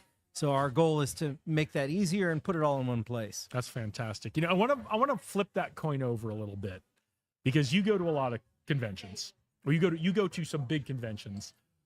How can entrepreneurs leverage you, especially in Las Vegas, because everybody comes here for their convention now, and if you don't, what are you doing? I don't know why anyone would have a convention in a city other than Las Vegas, but apparently they do. What are some of the ways local entrepreneurs, Vegas entrepreneurs, can benefit from attending these conventions that come to town? Well, based on what the entrepreneur does, they might be interested in meeting multiple vendors. So having a plan beforehand, going over that, the session list, the sponsor list, the exhibitor list, and being intentional about who is it you really want to meet. And you don't want to meet necessarily the administrative person at that company. So you want to figure out who's there that is a perfect introduction for you, that could be a customer, could be a referral partner, that sort of thing. As much fun as it is to meet the local model they hired to hand out pens at the booth, that may not be your decision maker. So you're going to go to CES this year coming up, right? Tell us a little bit about your strategy, about what you're going to, without giving away too much, what your strategy is about what you're going to plan to do at CES and how it's going to benefit your business. Well, CES starts with logistics. Like, you have to figure out where you want to be when, and you have to really look at what's going on in each of the different venues. There's usually, 8 or 9 venues for CES? At least, right? It's the entire Las Vegas Convention Center. it is usually the entire it's not called Sands Convention Center anymore, but it's usually that entire there have been years when it's over at Caesars, it's over at Mandalay Bay. I mean, CES is big. It pretty much takes up the whole town. Yeah, and you want to have a really good plan for what do you want to accomplish, who do you want to meet, where will you be at different points, and that's tricky. Like you're drinking from the fire hose as far as all the sessions and different areas you can go to. So you want to sign up for all these things early, have a calendar ready, have your comfortable shoes on because you're going to be needing them. Yeah, you're going to be walking. My favorite part of CES, I went 2017, I think, was the year I went. And they have aligned with Tech Alley here, they have a startup area, startup pavilion, which is a whole lot of small tech startups who are looking for investors and looking to sell, and you get to go see some really, really cool things that you had no idea even existed in the startup pavilion. Yeah, and you're meeting people at that earlier stage of their development. It's funny, you can go from that to the giant, $100,000 booths in the same show. Yeah. And it really does speak to the breadth of the whole consumer electronics industry. The other thing I found really fascinating, and I didn't even know they had this, was there's a whole area of automotive tech, and there were all kinds of things. This was back in 2017. One company was trying to crack the problem of distracted driving by using audio sensors in the car to know who was sitting in which seat and who would be able to, which person should be able to use their phone. It was very interesting. It was I don't know how it turned out, but that was one of the technologies there of using all these audio sensors around the car to know this voice is the driver. They shouldn't be able to use their phone. Oh my goodness. Yeah. All right. I think it'd be good if we just didn't put on makeup while we're driving, but I don't ever do that, but I good advice, right? So I'm guilty of eating when I drive sometimes. How about you, Jason? You're talking so much about what everyone else is doing. Tell us what you've got going on. I have a couple things going on. I am very much in a season of getting ready for 2025. So I have two new things that I'm launching. The first that I'm launching is a new corporate training program. So for bigger companies who have a bunch of managers to train, they haven't done really a lot of leadership development training in their companies. We have a program. I come in, we do 4 half-day sessions over the course of 4 months in your company. In between that, every other week, we have virtual live coaching for an hour every other week for each participant in the course. So if you've got anywhere between 6 and 10 managers you want to train or future leaders you want to train, we have that corporate offering that we're going to be offering in 2025. We're going to do 4 or 5 companies in the first half of 2025. That's about all the capacity we've got. So that's kind of be a limited offer. To expand it out a little bit, though, I've created a very similar version that's an online course that is a lot of the same concepts, but it's self-paced digital course. There's videos, there's exercises. That comes with access to a weekly group coaching virtual session. And so you can come in and ask your questions and talk with your peers in the course and start having those leadership discussions that are so important to leaders to start developing a culture of leadership with your friends, with your peers, with your supervisors, with your team, but offering that at a lower price point, but on a much wider scale to people there. So that's why I've been kind of out of pocket for the last couple of weeks, getting those offers ready to go. So well, that's a big lift to get a new course set up like that. There's a lot to it. Yeah. What technology tools do you favor when you're building something like that? I am actually using it's not new, it's new to me. I'm using a new software called Marketing Money Machine that has its own internal courses feature. So I'm using that. A little more complicated than something like a Thinkific or one of those platforms, but a lot more power that comes along with it. It's also part of a bigger package that comes with a CRM and marketing packages and all that kind of stuff. So it's new technology to me, but it's very powerful, but it's easy to use on the front end for the user, and that's what I like about it. So that's a little more complicated for me, much easier for you to use. And we use so instead of giving you like a worksheet to go fill out as part of the course, we actually have serve quizzes, open answer quizzes set up in the program, so you type your answers in, and now I get to see them before you come to group coaching. Or if you ask a question, I get to go see your answers. I don't have to have you send me your worksheet. I just get your answers automatically. So lots of new things we're adopting. I've done some digital courses in the past, but it's very much been watch a video, do a worksheet, no coaching, no group coaching involved with it. Now we've got all that, including online forums for discussion and all that kind of thing. So really, it comes down to great leaders talk with other leaders about how they're doing things and get advice and share, and that's a lot of what this course is geared to, is not just getting you to learn the basics, but to discuss and share with other leaders as well.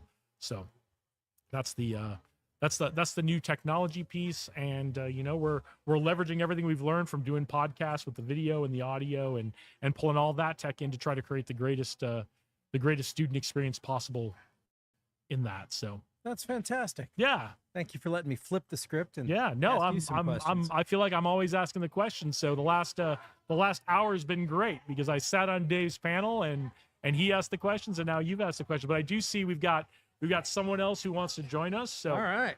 So thank you, sir. Thank you for taking on the hosting duties while we got ready for the panel today. No problem. And thanks everybody. Thank Ben Levsky for helping us out today. So.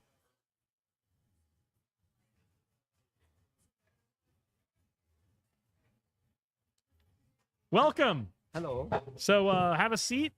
Yeah. Tell us who you are, what you're all about, what brings you to Tech Alley today. Okay, great. My name is Bashir Kassir. I'm the founder of mytradezone.com. MyTradeZone is kind of a social networking for business, social and trade networking for business, and it connects businesses together locally and globally. Okay. And it enables trade show organizers and event organizers to create digital twin version of their events. Okay. Yeah, it's like, for example, company who maybe cannot afford to go to a trade show for cost purpose, they can, if the trade show organizer created that, they can do that. So suddenly underprivileged company can also attend. So there are a couple of advantages here if I'm understanding it right. So because trade shows also have limited space. Yeah. But so they can only, when you come to CES here, even though it's taking up almost all of Las Vegas, there's limited space on the trade show floor. So they can only sell so many booths. They can only sell so many workshop slots. They can only sell so many breakout sessions for the, they can only have so many speakers. But what you're doing is giving them an ability to have a virtual sidecar to the conference, so they can sell virtual expo space at a lower rate to a business who might not be able to afford to come to CES, or who might not just be able to come. That's exactly right. Not only that, they can also company and trade show attendee and exhibitors can network beyond the trade show dates. Okay. Because sometimes trade show day is 2, 3, 4 days. But with my trade zone, they can still connect beyond those actual physical dates. So it's like our tagline is the always open trade show. Love it. Always open Love it. networking event. And I had another company which I exited a couple of years back, which I dealt with hundreds and hundreds of B2B companies, and talking to my previous client enabled me to build my trade zone. Okay.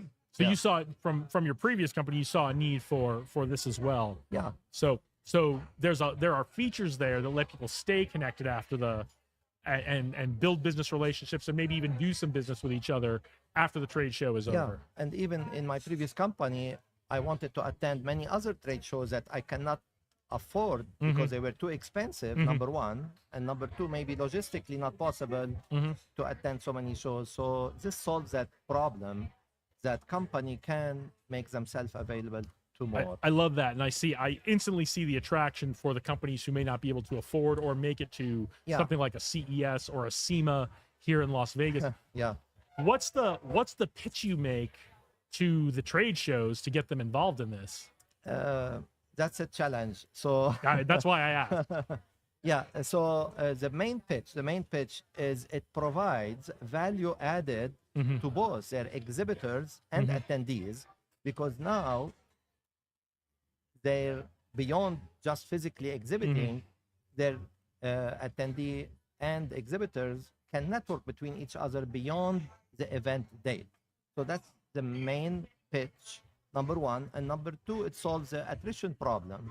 I had many of my previous clients, they were opting to spend their marketing dollar on digital alternatives and canceling their trade shows. Okay. So now, rather than company thinking of not going at all, at least they're providing them a pass to exhibit rather than just canceling. So there's actually a problem that I didn't realize in the trade show industry is that some of the exhibitors have stopped exhibiting. Yeah. And now you're providing an opportunity for trade shows to get some of those exhibitors back. Yes, and maximize their return on investment.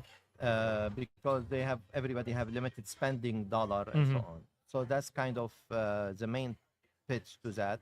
On top of that, the main pitch to the businesses is that we're providing a permanent trade show booth online.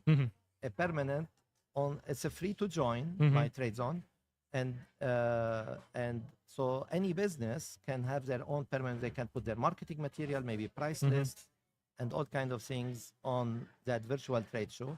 Now they can upgrade, of course, to a VIP version, just like on LinkedIn, for example. Then they would get a little bit more features and so on. Yeah, like what's the experience like if I log into my trade zone and I'm looking at the booth, the exhibitor booth? What does it look like to me? What can I see? Right now, you will see the profile of the company, and you will see tags like images, like maybe files, like maybe resources, maybe think about it like you're at a booth, you have a marketing material on your trade show, you can upload that, and you can also think about it like a matchmaking for businesses. Okay. Because when businesses sign up, you can say who are you and who you're trying to connect to, and we're building right now an AI algorithm to do smart matchmaking and recommendations. So it's just like dating site, but for business, kind of, because it's connecting businesses. All right, together. I love it. Yeah, you're looking for this. They do this. Yeah. There you go. Right. Yeah. So very cool. So have you thought ahead to the virtual reality way of doing this? Yes, I thought about that, but right now it's self-funded, the company, and we're looking to raise money for seed funding on our deck. We're putting what you just said. It's a very good question. Is that it will enable us maybe to partner with other company or build it ourselves, a virtual space. Okay, very cool. The power of it is we have the data, so we can map the data into any other engine to do that. So how much are you looking to raise, and what are you going to do with the money in 2025? What are the next steps on the tech platform? Currently we already spent about $2 million into the platform. We're looking to raise about $3 million right now, and we're looking for a lead investor right now, and we're already part of accelerator program right now that we're working with. Which accelerator program are you working with? In Orange County. Okay. It's called the Launchpad. Okay. Yeah. And so it's been like almost 3 years in the making, and the site's been beta live for sometimes like about more than a year. But right now, we're gonna start officially. We finished the monetization tool. Okay. Because we have a monetization tool, creator tools, and all kinds of things. So we're looking to on the go-to-market plan. That's why I'm attending Tech Alley here to love to hear people talking about a go-to-market plan. Yeah. Not enough founders talk about their go-to-market plan. Yeah. So to meet maybe the right people, the right connection, and so on. Excellent. So, what's next? What's coming up? What are you excited about? I am very, very excited about this will be the next big thing because it's like a generational company. It's not just like for this year or next year. So this is like, there is no social networking for business right now or dedicated for business. There's bits and pieces by many different companies. And so that's what we're building. And I'm very excited about that. So that's why we're trying to build the right partnership with the right company, not necessarily for money purpose, but more for strategic connection. Well, and I'm thinking you probably have an exit strategy in mind and who that partner might be. I'm not going to give anything away, but I have some thoughts. Yeah, I have some thoughts as well. Yeah. So very yeah, cool. we're very excited. Thank you for having me here. At the My pleasure. That's what we're here for. We're here to help tell the stories of all the great folks who are building tech companies in Las Vegas and supporting tech companies in Las Vegas. So, so tell everybody where they can reach you and where they can find the platform. Okay, it's the website is mytradezone.com, and it's free to join. Any business can join for free. You can build your own virtual booth online, and there are, it's like a B2B search engine, and you can fill out all the information. We recently moved to the Vegas area, about less than a year ago, from Orange County, California. What brought you to Vegas? Because I founded the company in Nevada, and we want to establish residency here in Nevada because of the high tax rate in California. Yes, understood. No, I just, you know, people have different reasons, but I figured that was part of it. That's the main reason, yeah. So very cool. Well, thank you for joining us today. Yeah, thank you. Best of luck. Yeah. And we'll, you know, come back to Tech Alley in a few months, and we'll check in with you again. Thank you for having me. My pleasure. Okay.